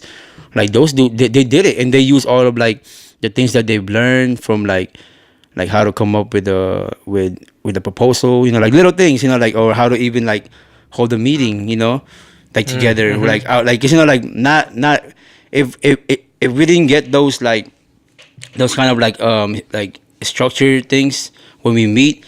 Like we'll just be sitting down and bullshitting, right? And be like, "Hey, remember this thing?" You know, like things don't really get done, right? So, but the fact that they gone through like that kind of like, even if only for like a year or two, but having to take those things, those tools, but like and having to apply it to your real life outside of you know like whatever you group that you're part in, you know, because you know, like I mean, you can only be a youth for so long, right?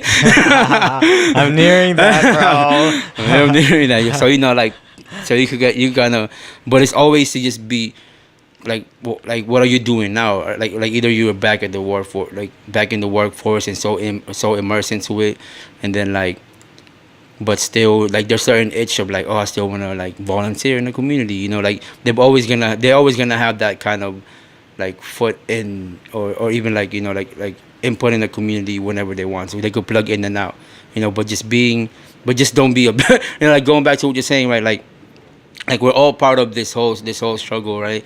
And some people, it's okay for people to just plug in and out, you know, whenever they want to, because they're taking care of themselves, you know. That's how they're kind of like rejuvenating, and people need to be inspired again. But then so maybe just to follow that too right now, like is it natural for a lot of people to go into like a collective movement? I mean, yeah, it's like a collective thing, like struggle or whatever, and then like, you know, kind of like remember the Talino thing yesterday? Talino? Oh, we didn't do that one, huh? No. Why? So having to like, let's say one person would go into they're part of the collective, right? But they're dealing with some personal things that like the collective might not able to address, or do they even have the right? Like, should they even address those things that are happening with that individual? Oh, like if there's a problem. Yeah, that are like, you know, kind of like that are kind of like knowing that as an individual you go through certain things outside of your work group, right? Your collective. But is it okay for the whole collective to know what the hell's going on with you, so they could address it accordingly, or should you just like be out and be like, let me take care of myself, and then so I could plug back in? I don't know. What do you think, bro? I think because I think we had that discussion in the group yesterday. Yeah, right. And I think that it really depends on the group, right? Talino was the shaking. Yeah. So it's kind of like that. Yeah. But I think, at least personally, just through, I can only speak on personal experience, that I've gotten a lot of help from my organization, from a collective group, and it's easier to process things at times, especially heavy things, when you see the shared experience that other people have gone through the same thing. You don't feel alone. The burden is not all on your shoulders anymore. There's something beautiful about opening up to others and then getting that input and feeling that support. Though I do believe that it is a balance. It's both. but you do need to check in with yourself about, do you really need some space? Maybe you need a day to journal just for yourself, a day at the beach just for yourself, right?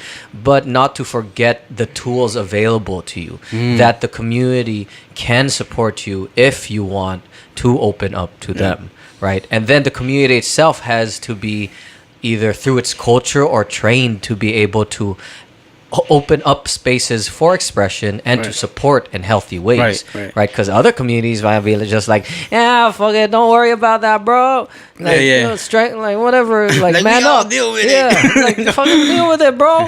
Like that, and that's handled by the community, but it's not a good, healthy way of handling it. So right? I mean, like, hopefully, it sounds like our community, hopefully, you know, that we're practicing that, and we do have that culture that of like being responsive, you know, to individuals, like situation and how those things play out in the collective, but at the same time respecting that when they don't share, when they don't want to share, it's okay. You know what I mean? Like, and maybe because a lot of it is trust, right? A lot of it is like, it's like, oh, they're gonna chismis me, you know what I mean? They're gonna be talking about me. They're gonna, you know, someone's gonna walk in like they're gonna dear charo my. I feel you. You know, like itago na lang natin siya sa pangalan. You know, like those things are like, but those concepts, even those concepts are like hovers on top of like for us to like enable what stop us from sharing are like those things that are like, oh, like our community naturally they chismis, right? You know, and sometimes you're like, but then like, you know, like, that's why like community and collective is better to just like build that relationship and then like have kind of like transparency, you know, and just having an openness to like, you know, when someone don't share, it's okay, you know, like they're gonna come around, you know, and just kind of like just keep doing, just keep reflecting, right? Just keep kind of like putting up or projecting the things that you feel like with intent to just be like, you know what, knowing that they're gonna come around, you're gonna keep doing it, and when they do come around, you have their support, or you can support them too, you know, vice versa. So yeah, just having, so those tools was like how I kind of approached those set of groups, the youth groups that came in, you know, because a lot of them were they had like active conversation about like politics in the Philippines and how they don't or they want to contribute, you know, or be part of it, or how they really view it, and like and a lot of it comes from like you know what, I don't trust the government, and it's really from like I already escaped that. There's a lot of Filipinos like that, right? There's a lot of us who are like, I already escaped that political landscape. I don't have to contribute or no way or no form to try to change it.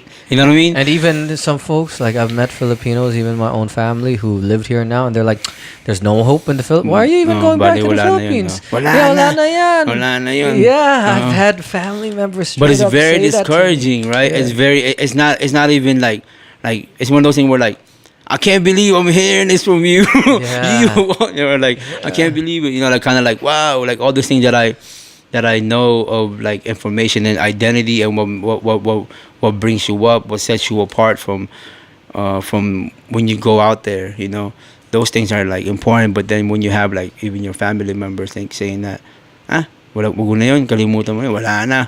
Ang init na nga nun, eh. Wala nga silang pre-medic. But then like those things are still real though. Like, yeah, they feel that way, and a lot of it come from our elders, but at the same time, it's like, why do they really feel like that? And what are some of the, because they were part of those landscapes, like they were part of those political, you know, like times when they were happening, you know, coming up to what it is now. Like they were like active performance, like they were part of that whole thing, you know. And whether they choose to get down and dirty, you know, to fold or to look or to just be like, you know what, I'm gonna look after my family, right? For which like I feel like a lot of our folks did. And you can't blame them for that, especially the immigrants that come here and stuff. You can't blame them for not, say, being involved, quote unquote, because they've had their experiences of struggle, and it's been a struggle. But then we also come here, right? But we also know that in our community, there are people who just quick to call that out and be like, you know what I mean, like, nah, wala kayo, ayaw, hindi kayo active, so we're gonna treat you differently. You know, we know those things exist but that's very like separatist. You know what I mean? Like people who kind of like, okay, but it doesn't like so you're gonna stop knocking. You know what I mean? Like, so you're just gonna let them do whatever they think. So that's why like things happen, like let's say like the recent U.S. presidential, right? Like supposedly a hella Filipinos voted for Trump, right? And we're like, what? No, and everyone's like, no, not me. I can't even vote. You know what I mean? Like how sway? You know what I mean? So tell them sway. Like how does it even happen? But then like those things exist, like those like political like kind of like moving parts to and being part of Filipino, labeled Filipino, that falls into everyone. Like we're not safe. You know, like when someone want to challenge you about those things, you're gonna have to respond. And you can either respond one or two way, right? Just be like, oh, hindi ko alam. Ayoko na, kalimutan mo na yun. Politiko. Or the ones that are like really like, no, let's have a conversation about it. Let's talk about it, and then let's process this. There may be some things that you don't know that you could teach me or at least share with me, and there might be some things that like hear me out too. You know, like so I feel like that's like with me coming into all this like you know doing this kind of work, cultural work, and kind of to like as part of my contribution to our community and to our people. Like I want to come in a way that I want to feel welcome, and I'm really big with like vibe, emotion, and like how like the room is set up, and just like some of the people, you know, like because there's a lot of people who were kind of who you will sit down in the room and like you might be like that one dude who's hella grounded, but you know people's energy, man, you know what I mean? Like it's real. So when you come in, so you kind of have to fill it out. Like you can only hope that like you know what, I'm gonna come in there, say my piece, and like whether they don't take it in or not, I know a few people hopefully would think about it. You know, like on their off time or something. Like when we're not in there, because sometimes when you're not in the room anymore, you were like, you know what, this guy said this, and I feel like a fucking asshole for shutting them down and not even being hella open about what he was saying. But because something happened to me because something happened later on, those things really happen. Like those experiences happen, right? When you're like, wow, I was there with my bias, you know what I mean? Like already like nah, like I'm not like that don't work. But then later on you were like, oh shit, that kind of makes sense, like what he said, you know. So those things are gonna come around, and hopefully, you know, with things that are happening now, people are like even welcome to, man, look, like people have been working towards like to further our community and have dialogues, and this is the only second youth conference. It's 2017, yo. I'm just saying, you know, there's some like we're not, you know. I mean, like I think they had like the Sandiwa, I believe it was like in Stanford where they tried to start a national thing like years ago, 1 or 2 years, and it would fall. It went on the back burner or somewhat, and then this is the second year of the conference, National Youth Conference. But this one is actually what I love about yesterday is being there and like meeting people from like different places, but they came in with like different kind of like no one is like, I mean, you know, there's bias, right? The people, and it's dope. Hopefully folks met someone who they didn't know, you know, and like when we're able to kind of like connect and follow me on Facebook. I mean, like hopefully those things happened within the youth. Like that's pretty much like my big thing. Hopefully those things like the exchange happens. So the conversation could continue to happen after the conference. And those folks could continually build and kind of like talk about things that are really going on in the community in their work. You know, that's what I hope for that thing. I really think the hardest thing to do, but the most important, is building bridges. Right? It's very easy to pick sides and join sides in any discussion, but to be able to build a connection and find unity over differing opinions, that's the most important part. But it takes effort and putting ego to the side. Right. So going back to that again. A friend of mine was even critical. He was like saying sometimes he feels that within even Filipino politics, it's more divisive within Filipino politics than outside of it. Like there's a lot of internal like struggles and all that. Is your friend here? Huh? No. I have few friends that talk about that. Okay. Yeah, this was like your friend in his room. And it's very easy to pick a certain side, right, and to run with it because it's very how would I say, like, at least personally, it's very uplifting and like energizing to say I have the answer, and this is the answer, right? And it's very like I would say not that like confidence boosting to say I don't know, right? It's more of the like, I mean, but it really is important in my opinion. That's why I think this conference was important, to get those connections going so that a real alliance develops, and through the struggle of dialogue, then real connections and solidarity can be had, right? And I'm hopeful, right? I'm really hopeful, because at the end of the day, real action is what's important, right? What delivers results, what will actually impact the lives of Filipinos here in the US and in the Philippines, and deliver upon the same thing that we were just talking about. Deliver upon the imagination that we have and manifest it into reality, right? Because we all have similar ideals. We all have similar desires for people not to be hungry, people not to be killed. For hopefully it's harmless, man. Like hopefully we have things that are like not like harmless to people and to earth. You know, like hopefully the things that idea that we have in our mind, and how we trying to like reflect that into the reality. Like hopefully it's harmless and painful. I mean, not painful, but painless. painless. But it is gonna be painful though. Yeah, like, don't get me wrong, man. That's the struggle. I even question myself sometimes, right?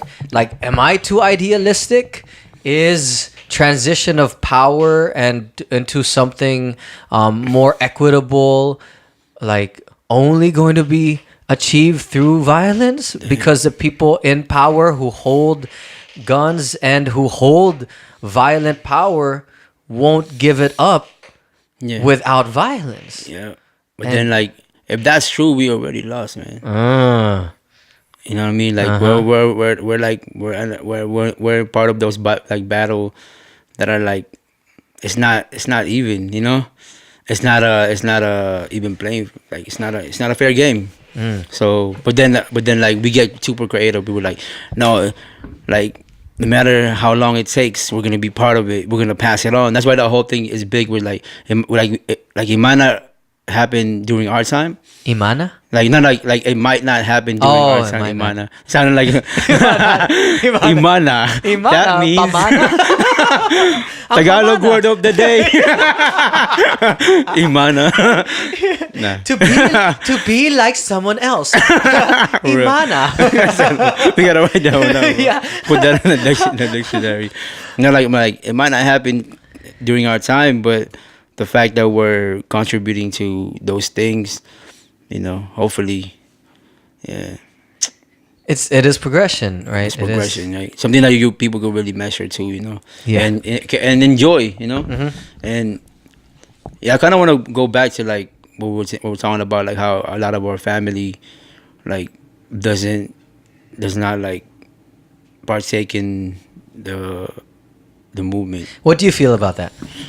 I don't know, man. Like that's something that like I'm really, because I've asked like my parents about it, you know, and Just a little background. So like I'm from Makati, right? My dad is like Makati, Tagalog, and my mom is from Bohol and Bisaya. So and she had they both had different experience growing up, and like this their family kind of status. They have different family status, right? So I've always kind of like, you know, on my mom's side, they're like, you know, they're struggling, you know what I mean? But at the same time, they're happy. You know, they have a way of living, and my mom is like, she's like a big part of like helping out, you know, with to make sure they live, you know, and like sending money. And on my dad's side, they're more like they're all here, they all settled, they all have like professions and stuff like that, which is like cool, you know, like he's kind of more like, you know, and they both like don't really engage. I mean, like they would say things like, oh, pare-pareho lang naman. You know, like what you were saying, like pare-pareho lang naman. Kung sino umupo doon, mga gago rin. Which is like, I was like, that's true. That like all those things are like, but the fact that like they recognize that, and I feel like a lot of like you know, like who gone through like during martial law, you know, who was alive during those times. So my dad, he was like, I remember in Makati, you know, they had the people power, right? And you know, they were, and we lived like, I want to say like a mile or two away from Ayala when all the whole thing was happening, and they have like, you know, people were like shooting guns, right? And my dad was actually hit by like a stray bullet, you know. Oh yeah. Like that landed in our house. We just kind of like, you know, during those time when it was like it's kind of crazy, but like, yeah. And suppose like when that happened, like me and my siblings were laying down, you know, and we had a carinderia in Makati, and then like it had a hit like the Caldero ricochet, and it hit him in his leg, right? So, but even those time is like they like during their like however they gauge with like the political climate at that time, it's all grounded in survival. You know, it's all grounded in like having to survive through that whole time, so you can I don't know. I mean, like sometimes when our followers like it's kind of selfish, you know, like sometimes like, why didn't you guys fight? Why didn't you guys why didn't you? But that's a form of fighting too. It's resisting, right? Like surviving, and like, but and we're here now, you know. So we're enjoying like all the fruits, you know what I mean, of all like the sacrifices, like even though that is not the same from people who are like, you know, have to, you know, but like have to be in the province or in the bundok or in the, you know what I mean, like those things that are happening to them, which is like fucked up, and that those things are like really rooted in greed and you know, like really like those things are. I know sometimes like, wow, like it's a slow thing, because certain parts, I mean, like if people, hopefully folks are familiar like how Philippines is, but like some parts are still not developed, you know, like are still like untapped until now. It's 2017, right? So there's still a lot of like growth, and even like, so, and I even saw that with like in the difference between my parents, you know, like one is like went to college, the other one didn't even like finish elementary, you know, just only because they were dealt with different like political, social kind of and economic structure, you know. From like the other ones, like from straight up like Bohol, like, you know what I mean, like really like province, no electricity, you know, stuff like that. So yeah, like they always kind of like, I still ask them too, you know, like I talk to them about it, like they're like, and like even now we're like, oh, but a lot of them is like they're not same thing, you know. They would actively say that they just don't like bloodshed, and you know, like they're not for like having war and having to like sacrifice yourself into it, even like, you know, like dying for the movement type of thing, you know. So I was like, and I want to follow that, and I want to be like, yeah, you know, I don't want to be that guy to just be like, no, I want to go into the bundok and you know, arm up. Yeah, because it, like the way I see it, this is my contribution of how do we engage in the conversation. You know, I mean, and I think it's important to almost like they say humanize the individual and their choices, right? Why, for example, why is somebody like not quote unquote political when they're like, oh, ganyan palagi, it's just going to be the same, even whoever is on the top of the system, right? And to understand why, like, and it's interesting that two people from two different socioeconomic backgrounds, one more in the province area, one more in the city, still both hold the same perspective, right? And to understand. And in my opinion, it's important to build bridges where it meets them, where you meet people where they're at and see how they can fit into the community in that sense, without imposing your own view onto them or trying to change them. Just see how do you contribute, right? If how do you be part of the community? So like so pretty much what you're saying is like just seeing their pulse, like seeing where their source of like seeing their like see how they can really like maximize their contribution to the movement, like without telling them what to do or what to be or what that look like for them. Well, see, so that's important, that's, and going back, that's pretty much how I conducted the youth group that I did, that I worked with in South Market, because I feel like a lot of it too at that time were like, all right, are they gonna be, because like things were already happening in the other side of the city. People who were already getting politicized. You know what I mean? And the approach were like that. And to me, I was like, I don't want to just do that. I mean, I tried it here and there, and like kind of like make them see it from their experience and connect it to like the our migration story, and make them realize, oh, those things are distinct factors into it. Do you think that is true? Like the globalization and stuff like that. So, and just planning those things or make them think about it, like, and I see, I mean, like, they might, like, we don't have the answer. I don't have the answer, man, so I don't, like, we don't, but, like, but building them relationship is important, like, just making sure that, like, as much as that we want to change the world, like, we should change like what we can see like with us too, like our everyday people. They said, think globally, act locally, right? I love that. I love that quote. Man. And it makes me think that as facilitators, if we're just thinking about people who are in more institutionalized power positions, as even program director or even in grassroots organizations who are the leaders there, right? The role of those folks should be to help facilitate conversations and to give tools for the individuals to learn how to process the skills. Critical thinking, man. Yes. You can't teach that. I think you can teach how to think critically, but you shouldn't teach what to think, right? It shouldn't be like, this is the answer, right? You should be in service of the individual, and to be of true service, you empower them with the tools for them to build what they want to build, right? And I'll just share this story. I'm not going to name names, but I know this one youth, right, came up through SF programs, right? Some of them Phil-Am youth programs, right?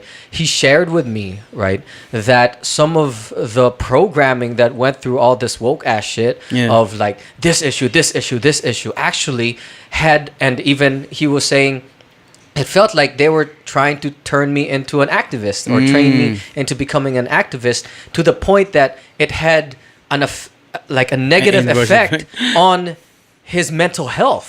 He would go out of these sessions with like questions of, what the heck? What's so many problems in the world? Like there wasn't any hope. And this is like, you are youngin', right? It's just bam, bam, bam, bam. Right? They want you to do this, want you to do that. Think of it in this way. These people are the bad people. Fuck those other people, right? This is the answer, right? And it's a lot of pressure to youth, right? And it's actually push this individual away from those spaces, right? And to not even want to participate in these things, even if that person identifies with being Filipino, right? And loves the culture, right? Certain aspects. And they do, I'm pretty sure they do want to contribute in a way that, that it'll, for like the betterment, you know? But, yeah, I mean, just being careful. I feel like people, like, hopefully folks have like use those kind of situation as like what not to do, or to kind of like shift things, you know, like, oh, you know what, we shouldn't be that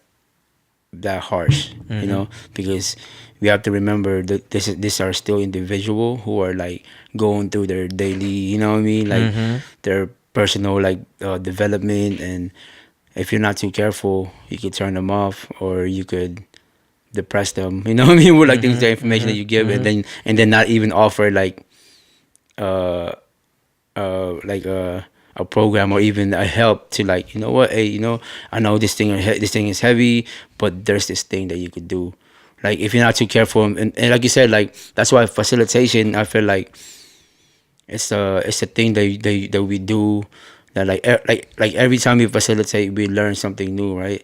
And then things that we always kind of like learn how to like gauge, like, oh, I can't do this right now, it's cool, you know, or I really wanted to do this, but I didn't get to do it. So but like having to sit with that, I feel like, yeah, like it's important. You're right though too, like just holding no space. And I mean, you know, you kind of have to like show too, you know, you kind of have to show and lead. You know, right? Like I suppose you're kind of like, yeah, this book said, you know what I mean, or else we're just kind of like, all right, I mean, like it sounds like it's just one of those ideal that is being pushed or forced to someone, that like, isn't it better if they identify with it, right? Like isn't it more powerful for them to act on like, or act if they really identify with whatever that ideal is, you know, like without having to enforce it, with like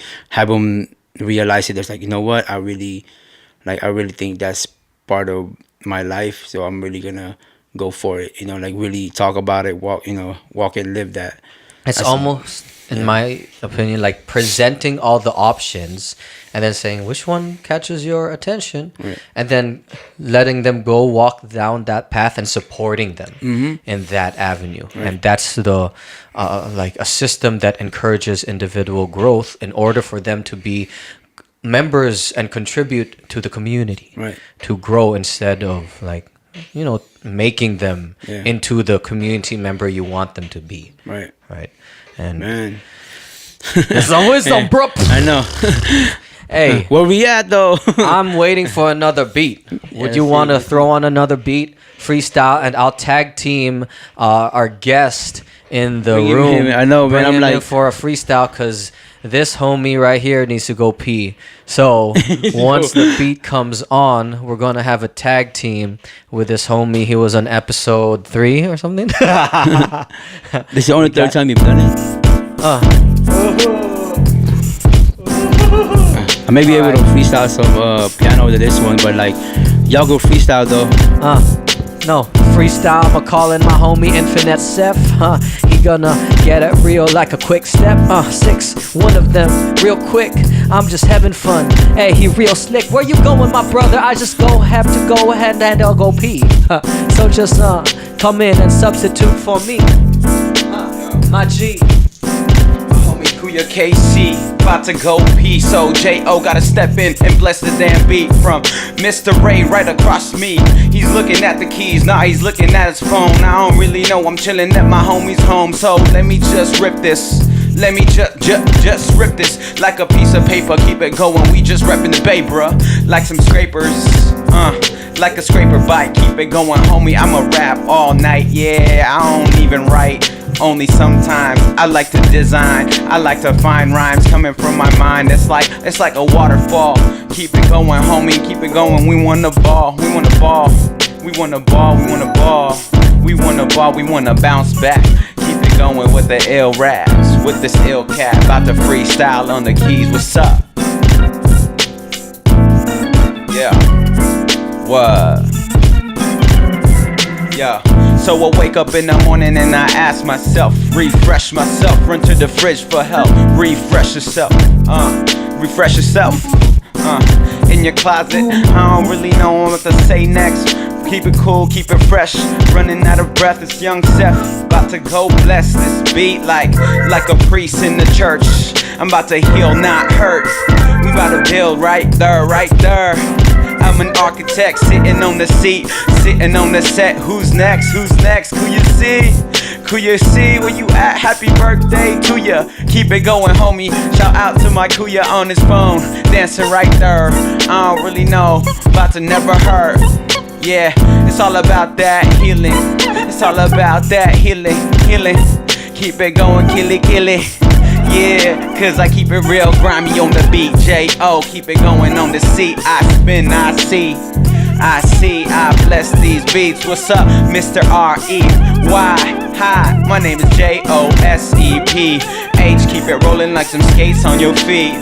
From the Bay to DC, yeah, to the damn Philippines. Shout out to my family and my grandparents. Keep it going, homie, we don't just grab it. Keep it going, I'm a hip-hop rabbit. Where's the freaking carrot? Yeah, we just chasing, we just freaking blazing. Up in the space, chilling with the homie KuyaChris in the say. How you doing? Keep it going, I'ma cue it like a DJ Qbert. I ain't even scratching surfaces. Yeah, where the hell these surfaces at? I mean surface with a surf. Yo, service. I'm a surface with a service, I'ma help them out. Feed them out if they hungry. Keep it going, homie, we gon' ever love me. Yo, I don't need you to love me, cause I got that shit like it's unconditioned. Unconditional love for anybody that's around. Keep it going, homie, we just gon' keep it going down. Yo, I hear the keys on the beat right now. J.O.E. about to shake like a quake up in California. How you doing? Chillin' from the Bay, hailing from the M.A. Manila, Philippines, I'm a thriller. Keep it going, I'm a C with the villa. Yo, shout out to Ruby Ibarra. She's about to drop her album October 5th. Hope y'all come out. Yeah. Somebody beatboxing in the beat. Yo, this shit is heat rocks up in the seat. Keep it going, keep it shaking like it's Harlem. I don't really know, man, I don't never call them. Except my friends, yeah, I gotta check you up. Check it out, I don't really know what's going down. Sam Fam on the top of my dome. Keep it going, rapping from my homies home. I rap it like it's Christmas time, but it's October, so shout out to the Filipinos. It's Filipino History Month. I hit that shit like it's a blunt, but I don't even smoke though. Keep it going, homie. Shout out to my homie Rolo. I mean Role. I keep it really fucking smooth like it's Olay up on my skin, cause you know I got the eczema. Yeah, I gotta scratch it like a DJ sometimes, but it's cool cause I got that put on replay if it's hot. Hi, my name is Joseph, my flow is atrocious sometimes. I wanna fucking rhyme like expialidocious. I find all these gold, I mine like 49 up in California. Manifest my destiny, I wanna bless you. Hi, my name is Joseph. Joseph, where the hell is my KuyaChris? Ho, hey.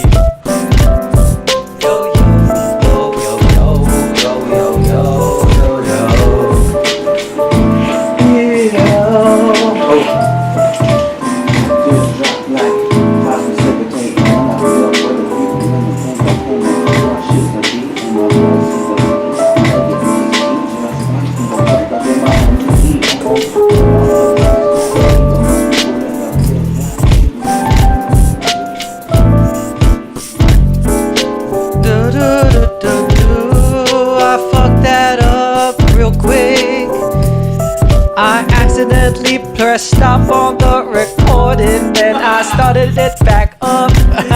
So I'ma know it was right when I took the seat, but I can do some of the magic on the computer. I ain't ever gonna be no loser that doesn't know what to do in life. This is how I reach for my goals. I wanna get a beautiful wife one day, but I don't believe in that marriage shit. Marital laws that just make us wanna quit. Divorce rates going up real slick, real quick. I just wanna give her a little piece of the stick, but that's all the rude patriarchal shit. I was told to be like a dude, but I see so many people doing it too.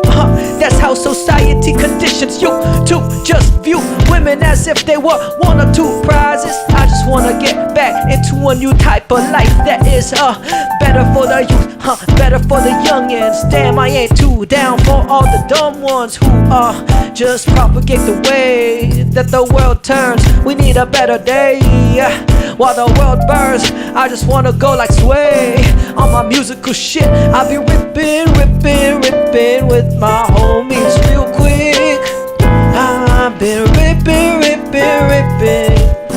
Oh, yeah.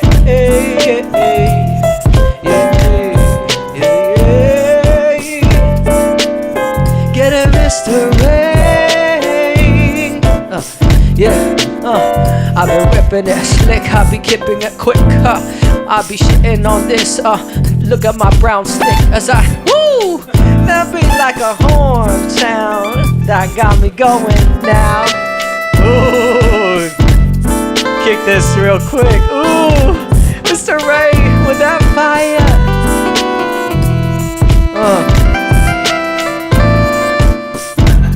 Get it, boy. Ooh, woo. Come on.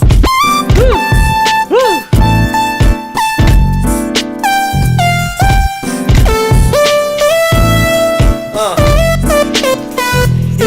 Yeah. A little in and out, a little. What you talking about? I want you to rock with me tonight. What is it all about? What we gonna do right now? I wanna get a little bit inside.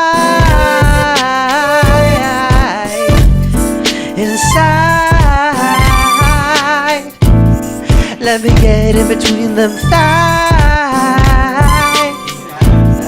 right now.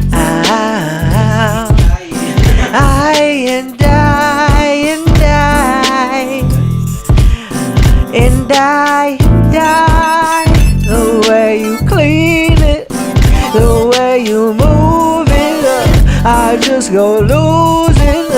Let me just use you, and I'll let you do the same to me. I'll let you use my body. I'm getting lost in the vibe. I'm acting a little like a dummy, but it's tight. I just roll tonight. I'll be like Mr. Bruno Mars. I've been doing it all night. Let me get that Versace on the floor. I'll be getting you asking for more. Hit the rhythm as I spit. I'm a little verbal attack. I'm Mr. KuyaChris, lyrical guy on the stacks. Let me bring it all back to the way that poetry talks about the things in our lives. I'll just walk the walk that I preach. Fuck all the other brothers who do not do what they teach. This is me trying to reach the top of my game. Calling out my brothers today. Gotta do it with a team. Calling out Mr. REY. I need you over here as well. Let me pop this. Shout out to Ruby and Barra. You the hotness. Yeah, you can hit it down. That's an alien shit. That's real slick. That's an alien shit. It's real slick. That's an alien shit. That's a real slick. Out of this world.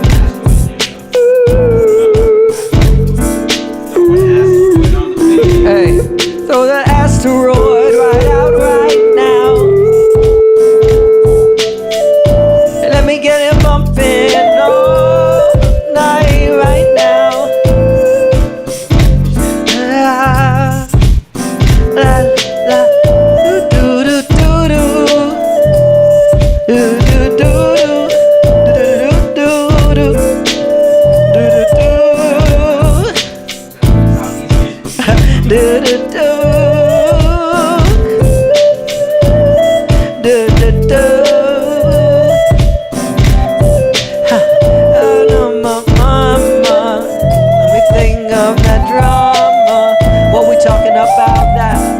my political mama.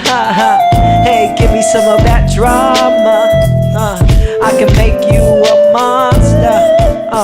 I can be all that you want. Call me a disaster. Oh, oh, oh, oh, oh, oh, oh. Hey, Mr. Ray, what you got for the brothers today? Show them how you take the dragon, breathe in the fire and slay. Yeah, I see the keys they play. Musical melodies that stay in the mind and linger all different kinds of ways. Gotta do it for the people who be coming to this country. Always chasing the immigrant money. It's a hustle, do it for the family. Yeah, they in a bubble when the bubble pops. And this economic collapse that happened in '08. Damn, that was fast. Now everybody on the top still gets that money. They got bailouts. Damn, what about the families that lost their homes? Damn, what about the people who didn't know that the investments would just collapse? Neoliberalism right on the attack. Damn, that shit just too heavy. All the policies that affect you and me are decided by the rich kids on the top of the charts.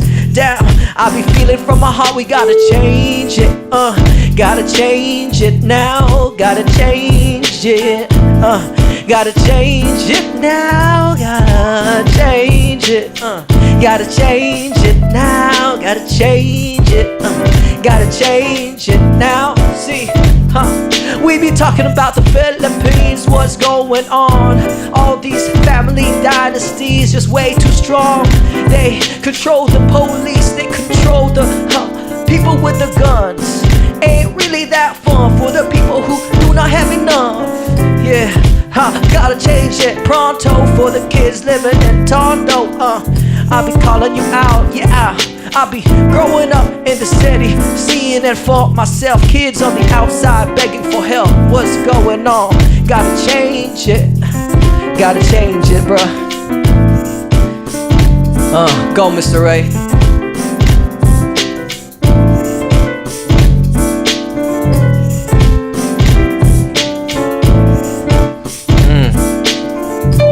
Spit a flow.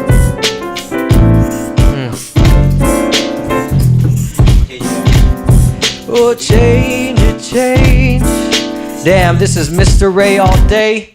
Make sure to cop the beats right on MrRey.bandcamp.com. And remember, shoot this brother some money for the $600 keyboard, bro. You ain't joking, bro. You mentioned that like 10 times. It's actually $6.99. Speaking to the mic so they hear you. This keyboard is not yet paid fully. Lay away, bro.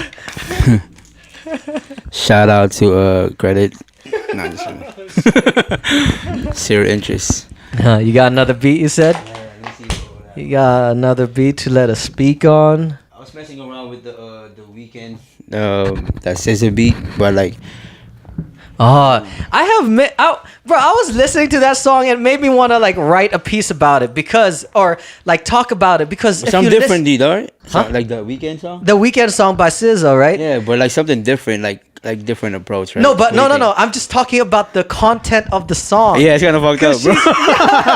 Because she's talking about being okay with having the dude, right? I know that's be with another woman, that's and like she's for the weekend. Right, that's like a changing thing too, man. For I feel like in hip hop, like a concept, and not even concept, it's just like the culture is very like welcoming. That whole what do you call it, like practice? You know, I don't think it's that welcoming though. Because I mean, like saying it's like putting songs like that, being okay with it instead of the whole. I guess but what I see on the memes shit that's on the minds of people is cheating. Right, it is, yeah. Right. But so is that the next step then to not have cheating? Is just that they're open? It's like normalizing, normalizing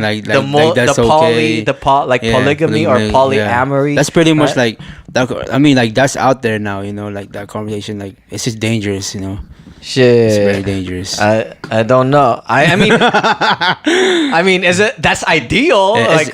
For some people, yeah, right? but it's very it empowers certain people, to have that kind of control. Or is it? Here's some woke ass analysis shit, right? Go ahead. What if? Because I know some people would argue this. Some people with more of a different perspective would argue, nah, this is just co-opting music to propagate this patriarchal society where it's making the women okay with just being one of the many women of a man. Oh, definitely, right? man. I think so. I think it's but this is she like an active participant of saying that it's okay?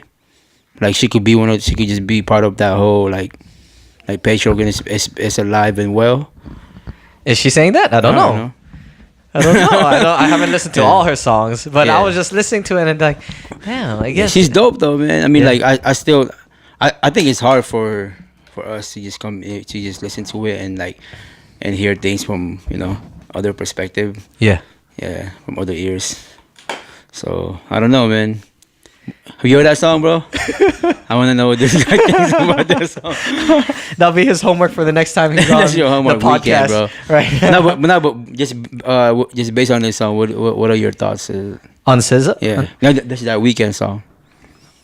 Oh, the song of the weekend. Yeah. Right. I that's what I was thinking about it. Like, is it okay? Because I know it's okay for some people, right? Polyamory, right? And even in that specific polygamy, right? Of where it's one man and multiple women, right? I mean, if that's what people want to do, and it's all consensual, everybody is in on it, everybody knows the reality of it, then why not? Right. Why restrict people to this dual, like, oh, you can only have one partner and you have to get married? It's that expectation, right? And that leads into this culture of cheating where people want other partners. Anyways, right? Anyway, and then but it's very touchy. It's very touchy because of multiple things. Right. Because of first religion, the biggest thing in Filipino right. culture. They be like, no, you can't do that. But then again, like, there's a lot of things where, like, well, they end up.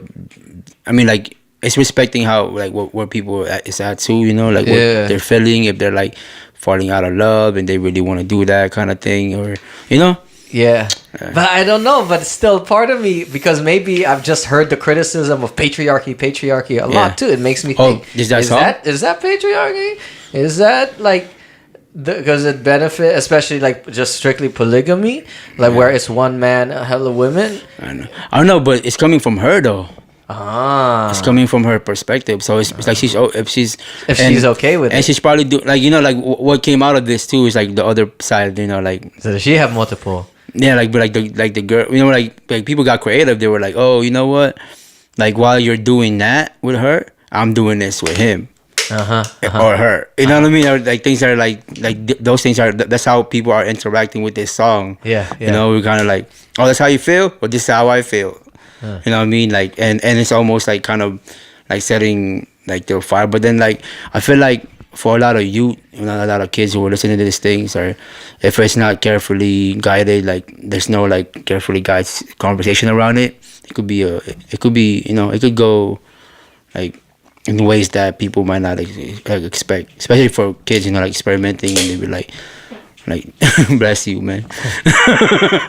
He just farted. What the heck? He's not even blaming on the dog. Guest just farted. Like the guest who's not even a guest. Farted, bro. Someone's been listening to, getting excited over the weekend song. I don't know, because like the thing that I've been seeing is there's so many memes and videos of cheating, like even humorous ones. Like, it's become like an accepted thing or popularized topic that even some people like pride on cheating, like side bae, right? Like side hoe, like that shit that's so normalized, especially through social media, right? And I don't know. The idealistic answer would be, in my opinion, like, what does everybody know? what minimizes the hurt for anyone. If everybody is in on it, involved, right? Then why not? If you know that you are entering this relationship where you are both open about it, then that's fine. I mean, hopefully it's not only like the males kind of like, no, you know what, I can only do this, but you can't do it. Like hopefully there's none of that kind of, you know, like I mean, like if all of a sudden the dude's girl was like, you know what, I'm gonna cheat on you too, right? And then you know what I mean, like then because I don't think it's I don't know, like where is she writing from? She's writing from the side babe perspective. No, I don't think she. It's more of like. It's more almost competitive. It's funny we right? had to just jump from that conversation. See, it's all right, man. Because I think what she says is that you might have him for Monday, Tuesday, Wednesday, but I have him for the weekend. Right. Right. It's also more directed to the other woman.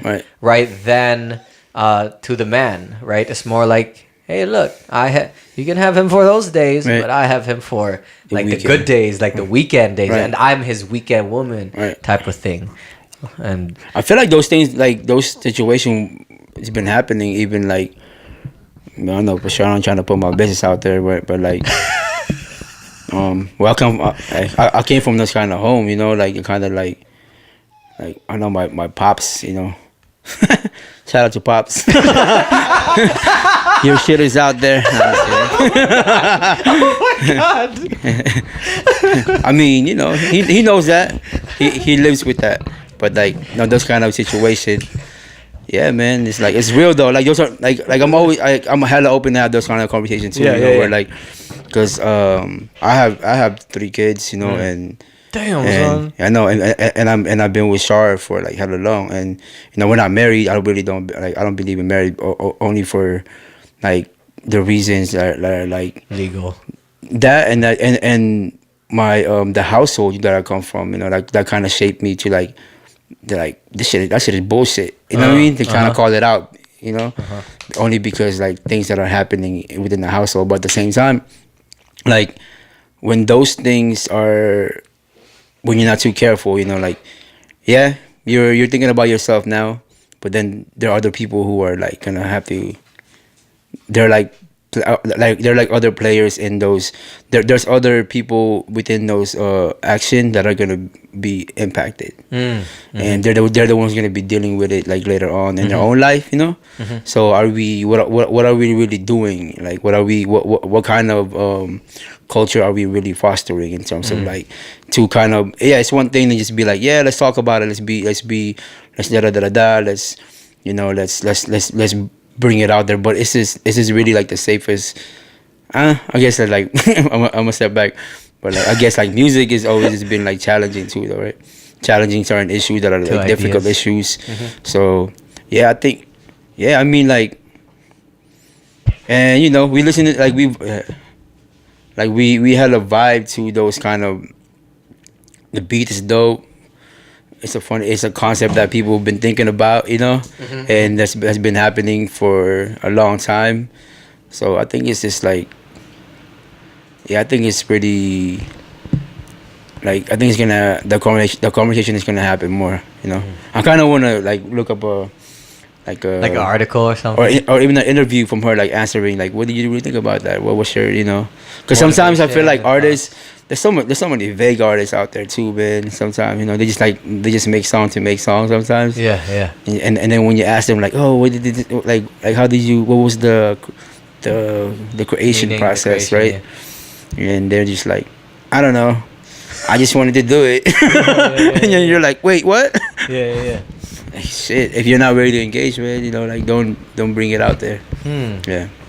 It is interesting that some music really can shift culture. Yeah. Shift like the conversation here and there and make us really think. Even look at this conversation. We're just breaking this song down and what's the implications in terms of like putting relationships and all that stuff. But when you were talking about your pops, right? Yeah. It made me think about like within the Philippines, there's that saying of basta bumabalik sa bahay. At the end of the day, as long as they just come home, right? You're the the partner who's at home, right? Kahit may ibang babae, right, outside, if there's other women outside. Basta umuwi ka. Basta umuwi ka, yeah. Right, and people like feminist organizations would criticize that, saying like pointing that, yo, see, that's like example of the patriarchal system of the Philippines, right? That it validates the actions of the man within this like dishonesty, quote unquote, and the women have to just accept it like that. But my point of view is that that's wrong. In my opinion, that's wrong, the dishonesty part. Right. But if you can get into a relationship where you're honest about it to the other person also, and are straight up about, this is what I want to do, this is my stance, do you want to be in this relationship if I'm doing that stuff, and if they want to, and if they honestly want to, then I think that's a possibility. No, you're right, because I mean, like, and you can't really, you can't judge them for how they, how, especially like you said, if those understanding are in place anyway, like who's to question that, or who's to say that, like, that they're, I mean, like, as long as they're not harming anyone else outside of that agreement, like let's say like there's 4 people involved, and everyone want to just like keep switching out, oh yeah, we do this, as long as they keep it within the 4, it's all good. Right, just don't let it get out of hand. And I mean, like, you could bring in more people within that group, right? And hopefully they're in agreement too. It's a new organization. your weekend organization. No. First, everyone check in. Check in. Anyway, this is the Constitution. Let's vote on it. Let's vote on it. Do you agree or do you not agree? Because if you don't agree, we can't be in this room right now. Oh God! Not like those things are like, it just needs to happen. Like, people just need to have, like, I think big thing is like asking the right question, or just keep, or even like sometimes I feel like a lot of like I am too, like I fall into like thinking something when I hear a certain like conversation, and then like not wanting to ask, like it's like, oh, I have this question that I really want to ask, but like I don't know if these people around me are able to kind of like respond to it in the way that, that I have that, but I don't know that, so I kind of like, I need to like really practice that more than with like, and also, like, I'm not gonna ask those questions when I know certain people have their own, like, they have biases and stuff like that, I don't know, like, yeah, this is my first podcast, bro. No, you're making sense, man. I think what I'm getting also from you is like the principles that you have, right? Right. It's important to live them, that you preach, right? And also not to impose what you want or the way that you live onto others. Right. Is that what I'm getting? Yeah. I mean, like, it's pretty much like what you're saying, with like the legal things, the systemic things, right? That are like, I mean, if those things don't allow and align to how you want to live your life, where you really feel like you're in control, like why would you even worry about that? Like, why would you even why would you even take it in? Why would you even kind of let it come to your own kind of way of living, on how you, if you really. But then again, like, we live in a society where everything is imposed, it's everything is like, hey, this is for you. Hey, look, wear this, wear that, wear, like, oh, this idea fits you, suits you, right, whatever. But I think that choices, that we still have the choice to say nah, or like, I'll try it, and then like like you could try it on, and then have the feeling. I mean, it may or may not fit, like, may not suit you, but at the same time, like, if you have that kind of like behavior, or really like encourages, but what, I'm gonna try it one time, and then I'm gonna see how it impacts me and the people who are gonna be part of my life. And sometimes we don't think, we just go in, we just kind of like we like things that are happening to us, like depending on whatever day, like we hear things, if you're like let's say, for example, like, I'm being sold an insurance that I don't really need, right? And then all of a sudden I was just like, you know what? I need something to fill the void. Like, and then you found a card of that insurance guy, right? That's trying to sell you something that you don't even really need. That you called it before. You had a firm opinion of like, I don't need this, I don't need that. But then like once it just caught you, it just so happened to catch you on a certain time where you're like, you need to do something to kind of like feel something, feel something that might be something happening that day, and you're like, I gotta do something to kind of like very like sometimes it's like it's not even really conscious, you just trying to act on it. Even buying shit on Amazon, right? That might be it for me. Sometimes I catch myself like, why am I shopping on this shit? It's like, damn, why do I have 50 items on my cart right now? Like, do I really fucking need this? Right. And it's so cheap, quote unquote, right? Yeah. But then it's like, is it necessary? It is feeling like, wow, I bought something and I'm gonna get it in like 2 days. Yeah, so that applies the same thing with like principles too, like and like, is it necessary for you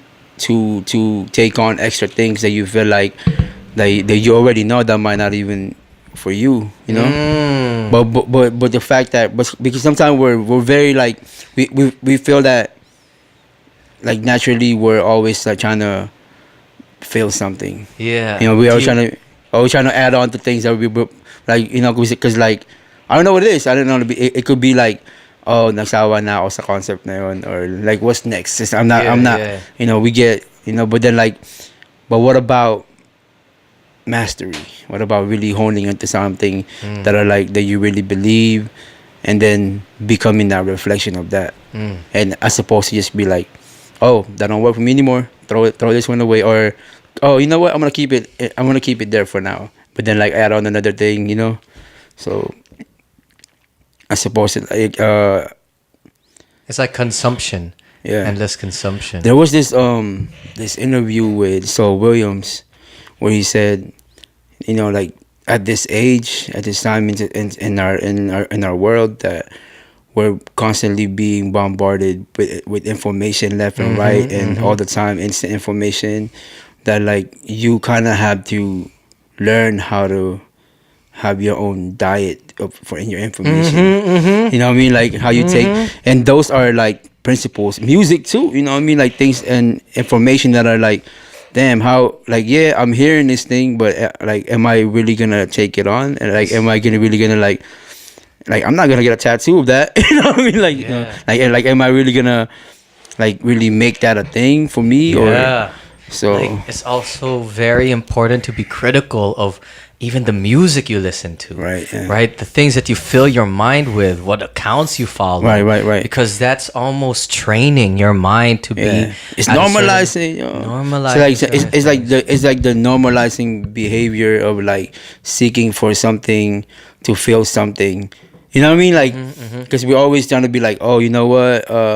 Like, I have some time right now, right? Or maybe I have to do a project, but I'm here right now. I'm sitting here. Oh shit! That you read something and you're like, it made you laugh, and whatever. Right? Oh, let me follow that. Oh, like doom, rabbit hole, right? And you fall into that shit sometimes, man. So I think that's something big that I'm really trying to practice. Like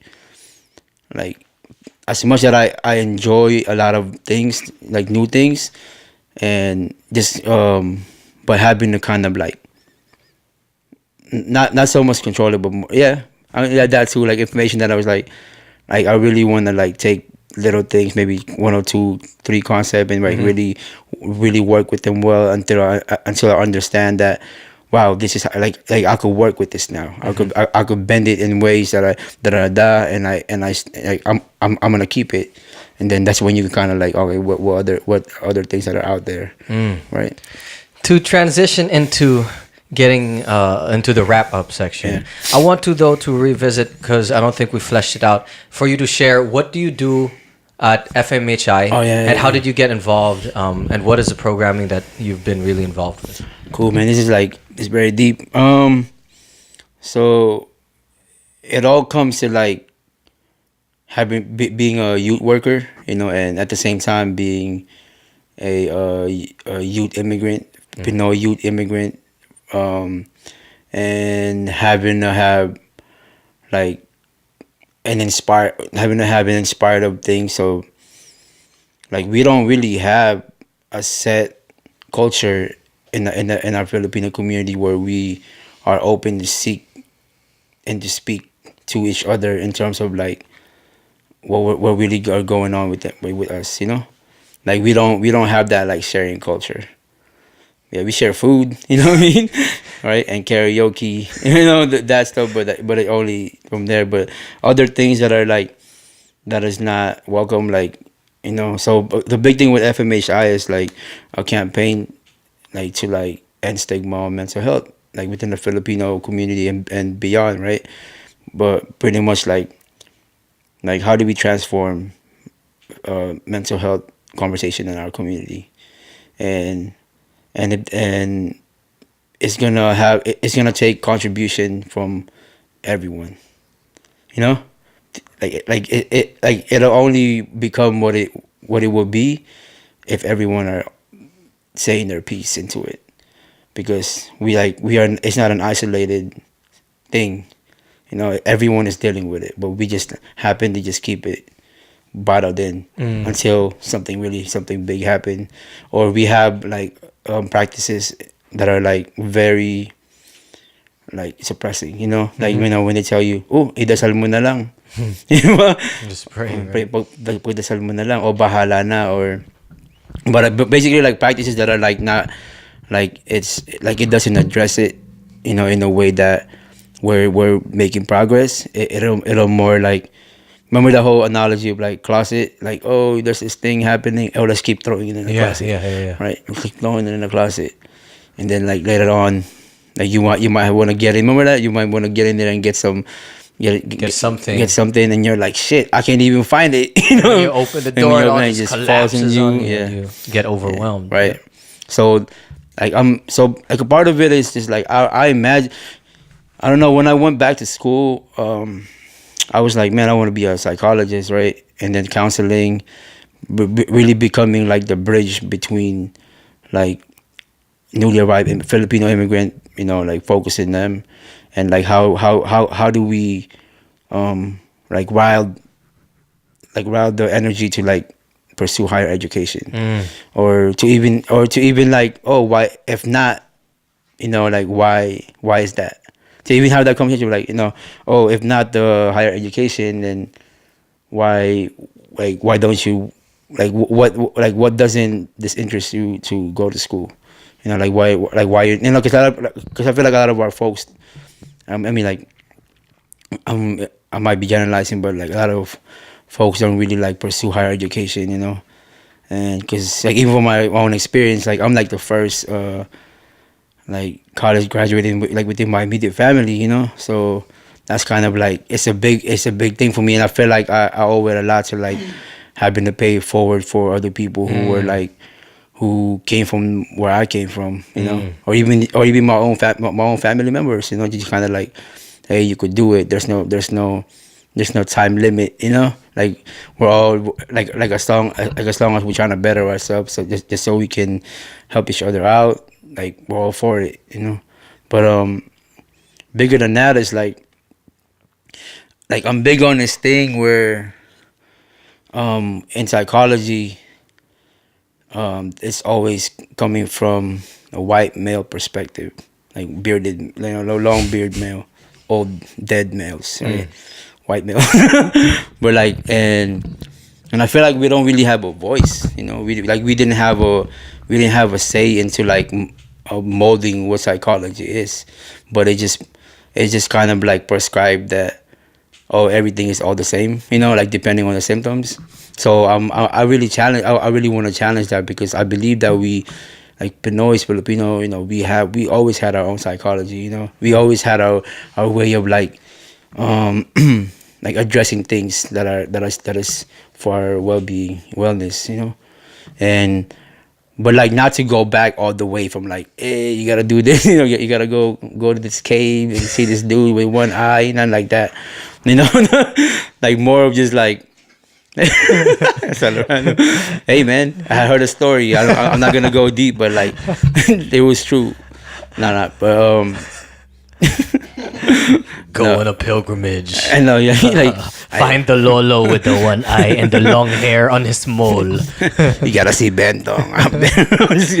No, like, like things like that, but like just the value, just like the whole idea of like, yo, like that's why like I'm big in this whole cop out thing right now, man. That's like I'm really like grounding my viewpoint from like the cop out perspective, and like I think that could be if that could be reinstated into our like fabric,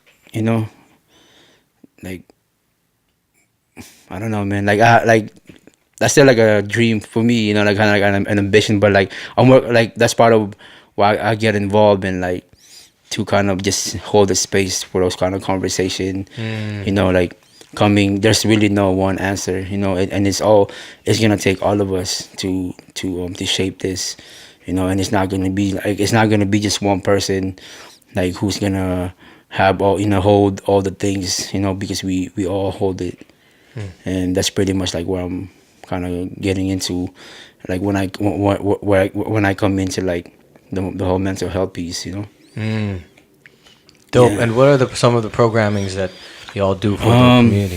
So like FMHI, it's so I'm like the current program coordinator, which is like, I just hold meetings and plug into like community events, or even like wellness promotion, wellness education, and like that comes from like, it could be like if someone is looking into becoming a counselor or doing that kind of line of work, or even you just for themselves, like, hey, I just want to understand if there's anything that are like culturally and linguistically responsive to what I'm going through, and like if there are things out there that I could support or guide, not even support, but like guide, like things that are thinking about, and just having to hold that space for them, and or link them with the people who have the knowledge, and that's pretty much the biggest part. Like, so I'm doing that, like,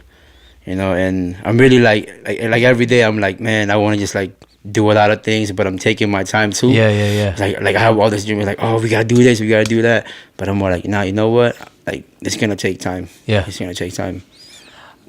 Just to share, yeah. y'all presented at the Kabataan Makasa conference and conducted the workshop on Let the Beat Heal, where y'all had a drum circle, right, and spoke on the 2 times a month. Is that correctly? Bi-monthly that you do drum circles? No, so drum circle is like, it became like a signature service that we offer for the community, because like we all believe, I believe that, like I believe that too, but hopefully we all believe it. Yeah. I don't want to like enforce it, but like, like we all connected to the beat, like heartbeats, like beats, rhythm have always been a part of our makeup, like how we really kind of take our day, like, and how we go on with our lives. So like that's only little things, like getting together, like becoming, like being in a circle, like you could see each other's faces, and you could see each other, like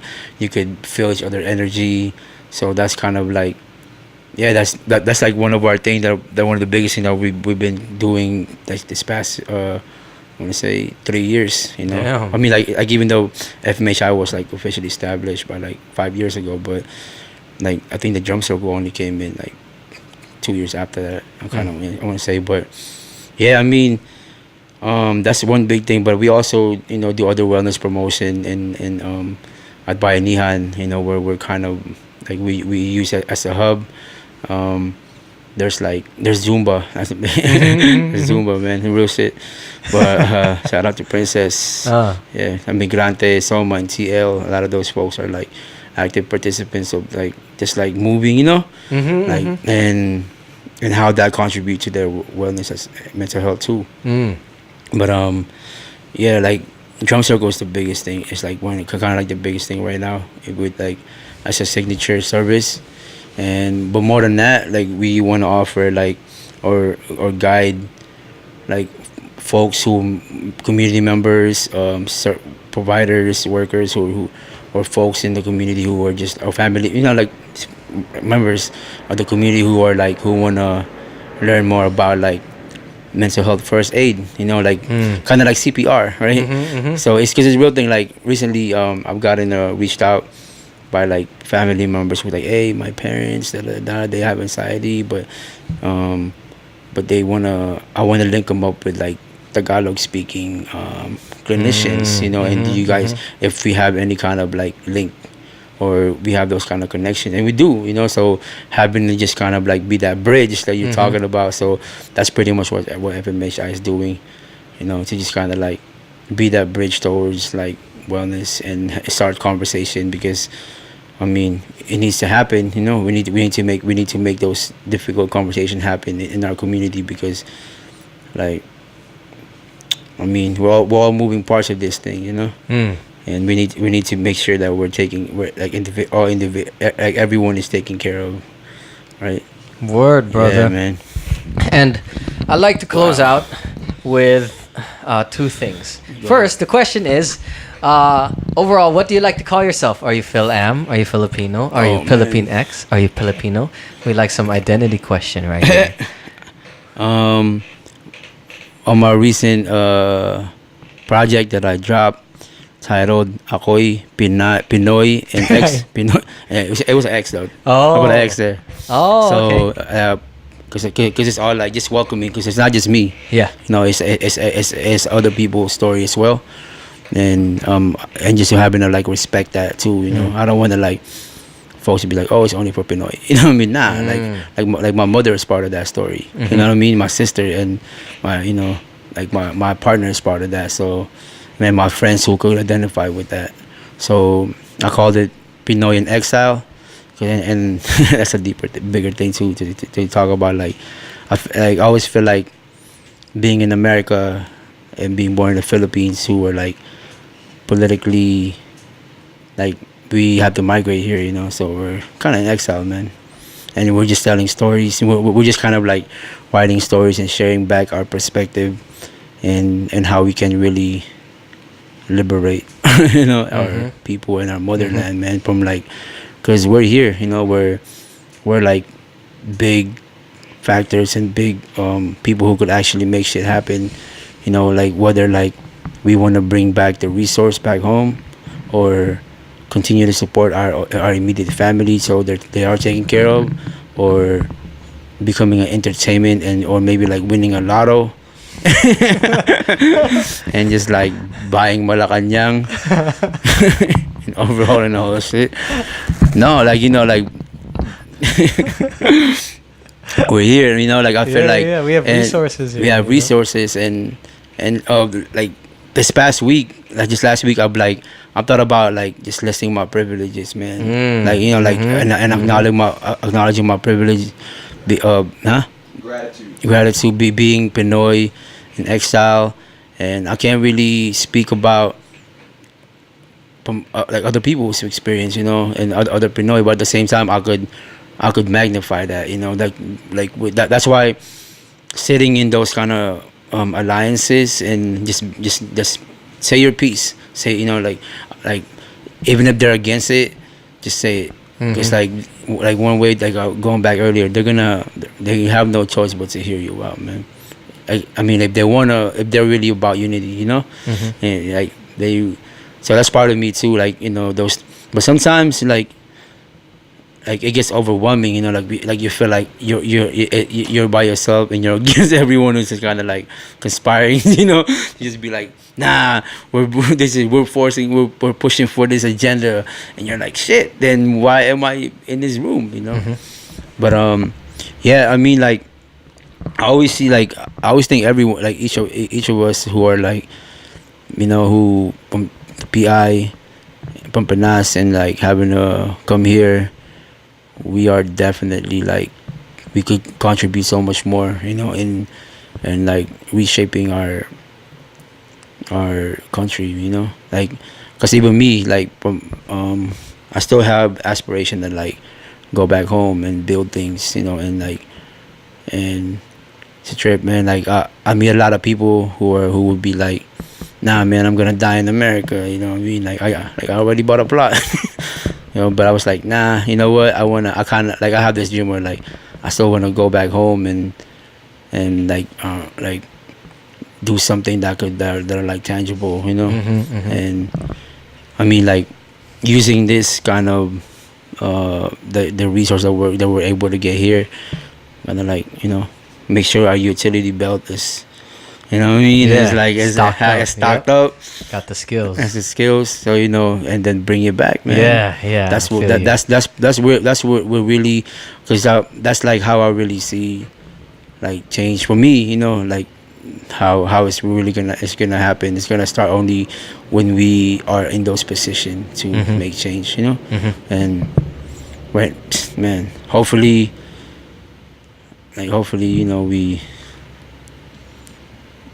we still have the platform, because, man, like I feel like Philippines are like hella scary now, but not really, because I just saw one of the homie who posted a picture of him.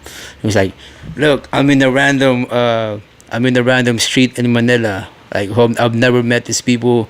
I just woke up and I still have my wallet in my pocket." And I'm all like, basically saying that like Philippines is safer than ever. And those things, like I don't know, like those conversations are happening, those things from among people, and they're able to say that and credit our current leader. I'm not gonna say his name without cursing. Damn. Give me. What was the second question? I'm sorry. This is it. Oh, give me 3 pieces of advice moving forward for the young Filipino who just arrived here in the U.S. around 12, 13 years old, maybe not fully assimilated, right? Finding space here. Give me your 3 pieces of advice. Man, in the Bay Area? Sure. Or, I mean, you can expound it. Okay. Yo, for all sa mga Tagalogin natin. Sige. Sa mga newly arrived immigrant, Pinoy, Pinay,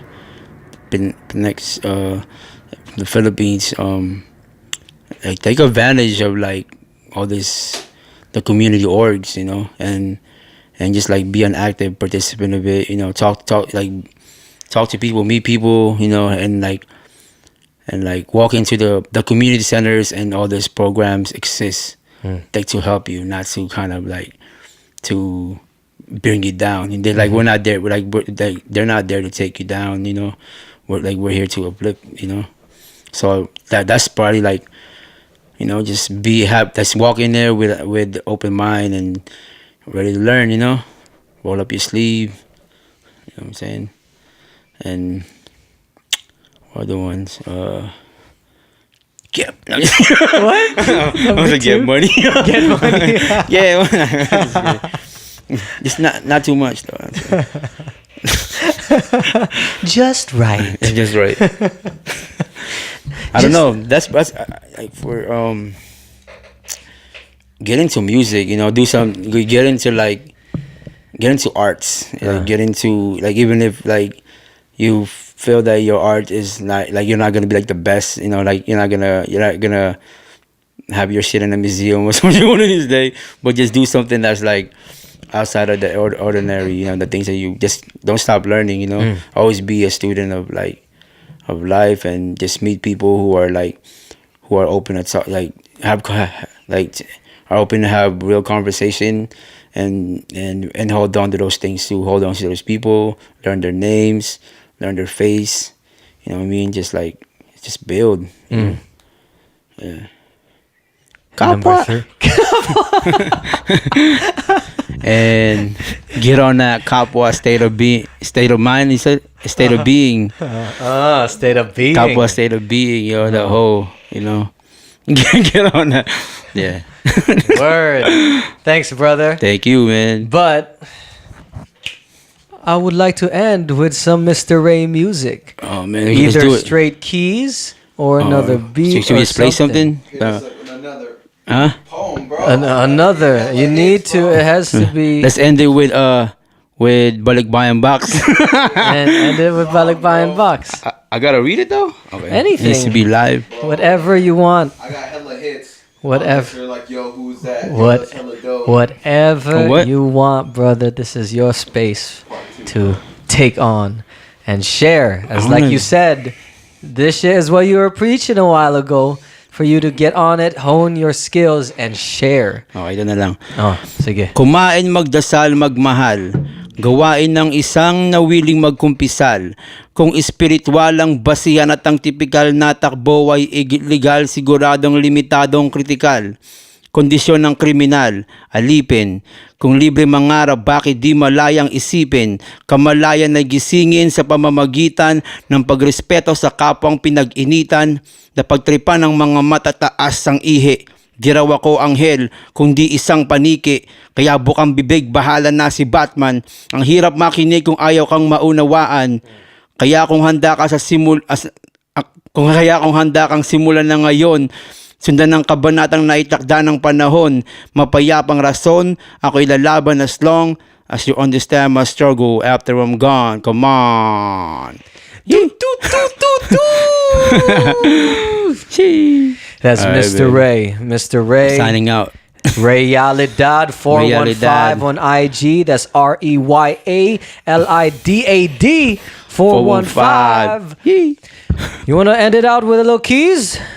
Final beat. Let's end it with the weekend, bro. Hey, you did play. You said you chopped it up, right? Nah, I replayed it. You- and I'm gonna Oh, you're about to chop it up still. Oh, the weekend one. You didn't do a full chop yet. Nah, man, I was just messing around with it, man. Because the keys would sound hella good. Though. Okay, you want to do one more beat?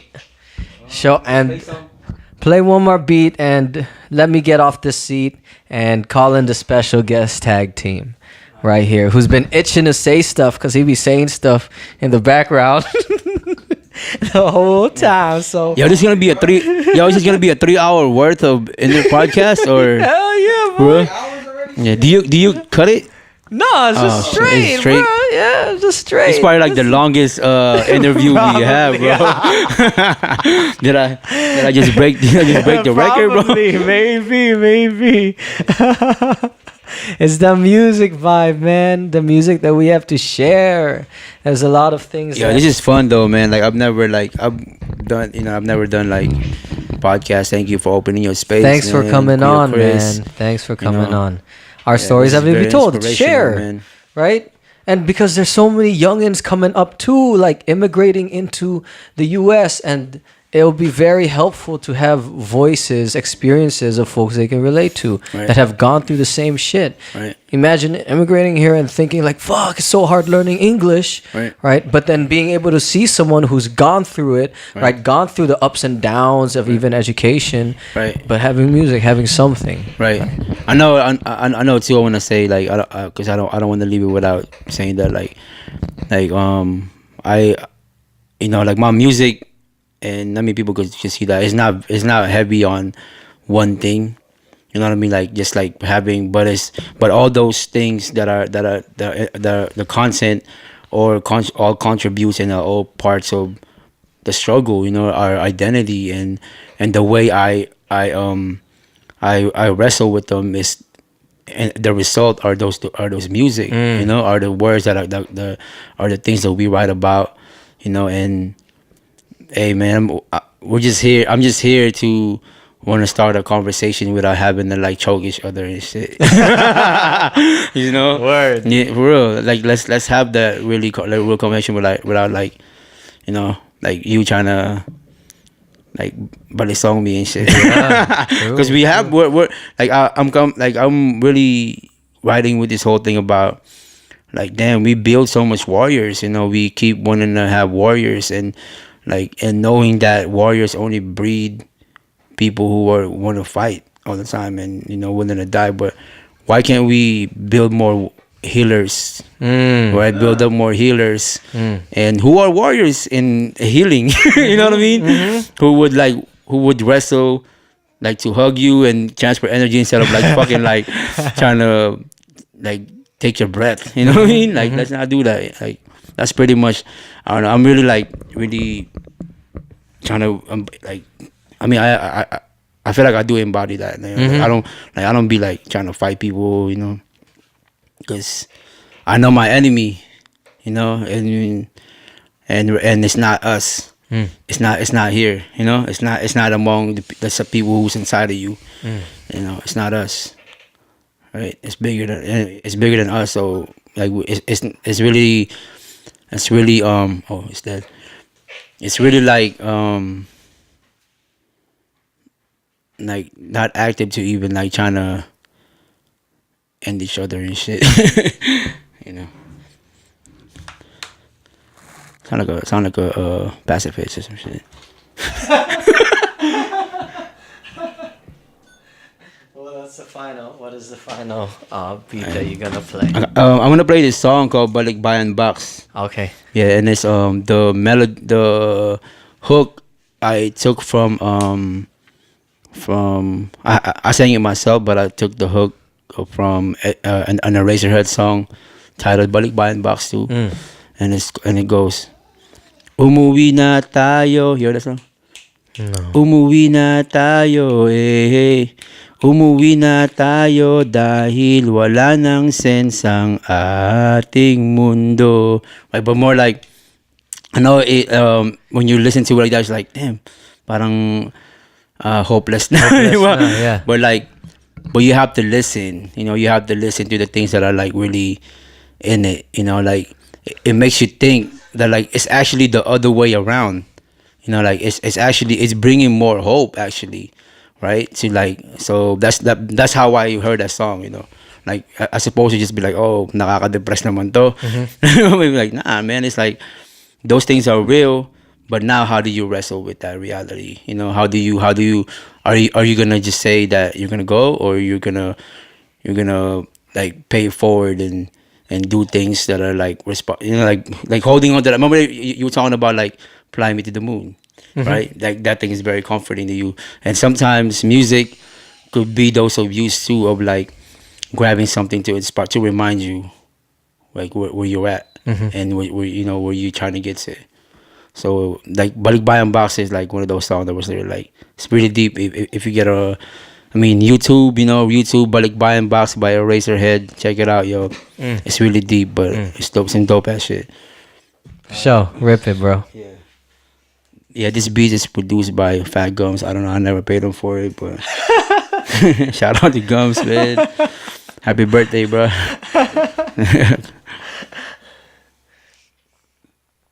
Let's go, Fat Gums. Talk about this too later or not? Sure.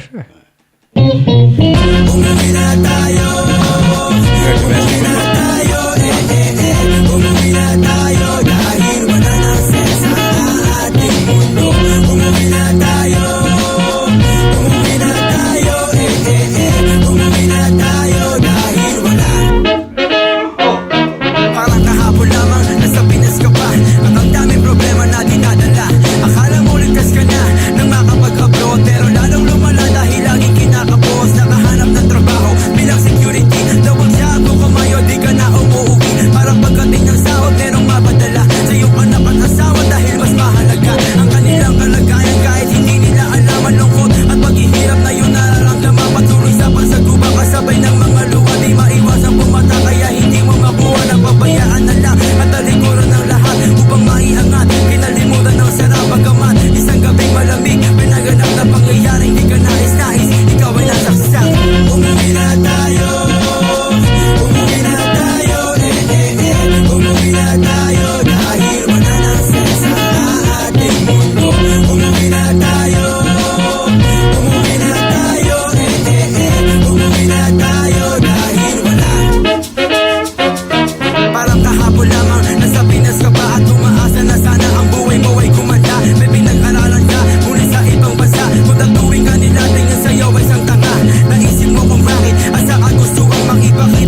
it back, man.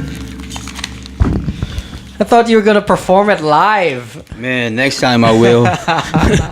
All right, give us a parting explanation, backstory to that. Yeah, so Balikbayan Box is like, it's like our experience, you know, as immigrants, like, you know, who have to be pushed to work abroad and being distant from the land that we know, where we're really connected and we're really grounded, and then to the people that we love, you know, like being distant from that. I feel like there's impact that we don't speak about. We just carry it on, and you know, we're very like resilient people, you know, and we take that on.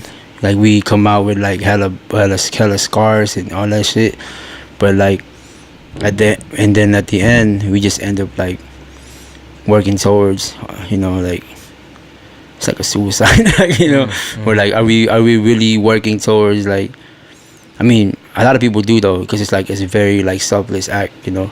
We're like, you know what, I'm gonna go abroad, send money back home, right?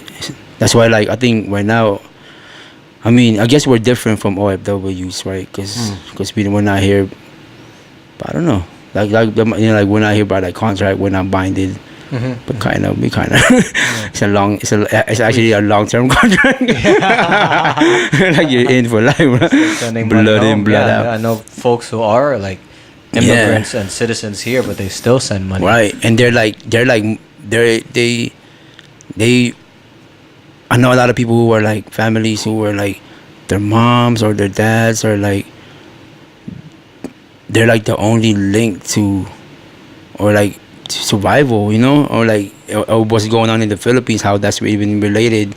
So like their sacrifice, their distant, like, helps so much, and like making sure that they get to wake up in the morning and have their fresh pandesal, you know, and stuff like that, like little, like, you know, water, electricity, little things. I mean, like things that we should have anyway, you know, basic needs, you know what I mean? So and I feel like I always see a lot of that goes with us too, you know, that we always tend to extend and spend our time like for other people's betterment. You know what I mean? But part of that is like a reminder of like self-care. We need to start thinking about, always going back to like the conversation, you know, of like to support, make sure the support is there, make sure you have coping kind of like practices, you know, to kind of help you be sane through this fucking, you know, like this like harsh kind of situation that we're in. And yeah, I mean, and part of it too is just like, that's how I see Philippines or Pinas as a whole. Like we're like sacrificing so much as a, you know, we're kind of like, we're always wanting to kind of like compete because we feel like we're dealing with our own stuff out over there too, you know, like politics has like always been there for even before. But I don't know, man, like it makes me think, because the last time I went back to the Philippines, it was like 2 years ago, after like 15 years, and just seeing like the development in Makati, you know, and like I step out the house where our family's house, and like you see the building, damn, you know, like towering, and you're like, what the fuck, you know, like, and people are okay with this shit, you know, like you ask yourself that, like, I was like, damn, it's like, you know, like, and I feel it too. I was like being aware now too, though, like having to be from here and then having to kind of be like met with gentrification in America, and like having to see that in the Philippines, where like, god damn, like it's okay, you know, like everyone, like and you can really see the divide between like the people who are from the neighborhood and people who are just kind of like passing by. You know, they're like, they can't eat in certain places. You know, like I be feeling hella bad trying to buy a fucking 500 peso Shakey's pizza. You know, it's just like when people, when folks are just like eating bentilog, you know, 20 cents or 20 peso silog, and like super small. So, you know what I mean? Like like those are more the things that I'm like hella conscious about too, because like, but at the same time, like, we're fooled into this thing where, like, that's why it's important to check our privilege, right? And I went home. I was like, you know what? I'm gonna spend this much money to kind of give them that other side of things that they never see. Like they always walk by it, but they never get to like go into those establishments. You know what I mean? Businesses that's supposed to be for them. You know what I mean? So I would, like, for my family, I would just be like, let's go eat here sometime. But and you could tell, like, the interaction that comes with it. Like a lot of awkwardness. You'd be like, oh yeah, I see you guys live across the street or like around the corner, and you guys never been here. Kind of like. But those things are like being from the city. Like, I see it happening, and then like all these people are just like, doing, like, spending hella money on like, man, money. The money game, man. Yeah, and then like having to go to like Iloilo, Panapanay Island, and the life there is just like hella slow, man. It's cool, and like money is not. It's like I mean, like, it's important, but at the same time they don't really trip up a bit like that, because people were like, oh, they fish, you know what I mean? And like those things are like having those kind of two things that are happening in the Philippines, where like sometimes like you ask yourself, like, why do people leave the province, Right, but we all know the reason why, because we all know why. But there was this thing with your Lord De Vera. He was the front man of Radioactive Sago, this band.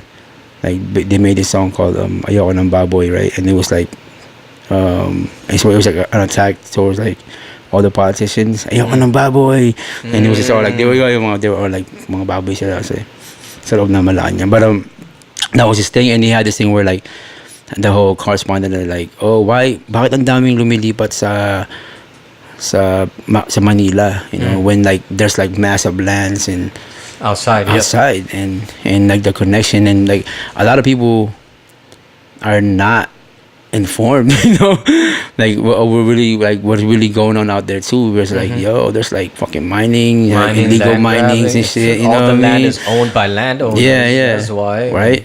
They can't till it because it's like they don't have the machine. They don't have the means.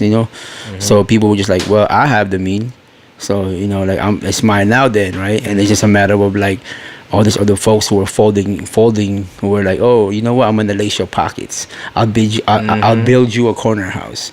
Like you those things happens. And when we talk about like what you were saying, or like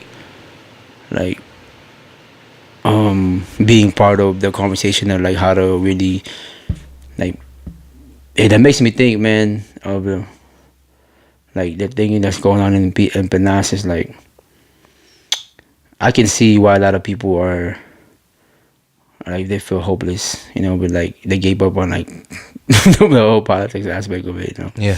And then for them it's like I'm gonna just get it. Yeah. And that's a lot of what we do, like I feel like a lot of Filipinos who migrate elsewhere, they just like, you know what, if the people who are supposed to do it for me, but our leaders are not doing it, I'm gonna do it. Right? Yeah.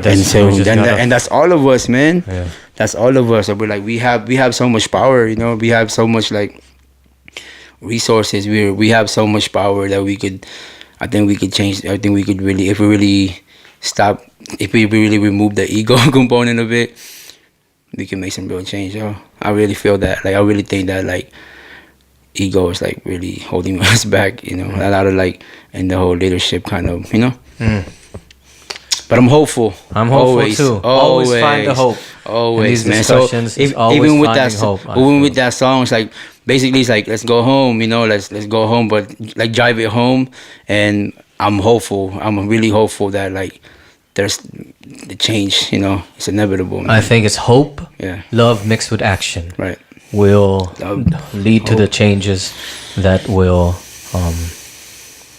affect the most and will uplift the most, right. in my opinion. I agree, man. So, let's do it. Let's get it. Man, I got you, For man. sure, man. Thanks for coming on. Much love, For sure. homie. Woo. Thanks. Yeah. This ain't the last. This ain't the last, man. Woo.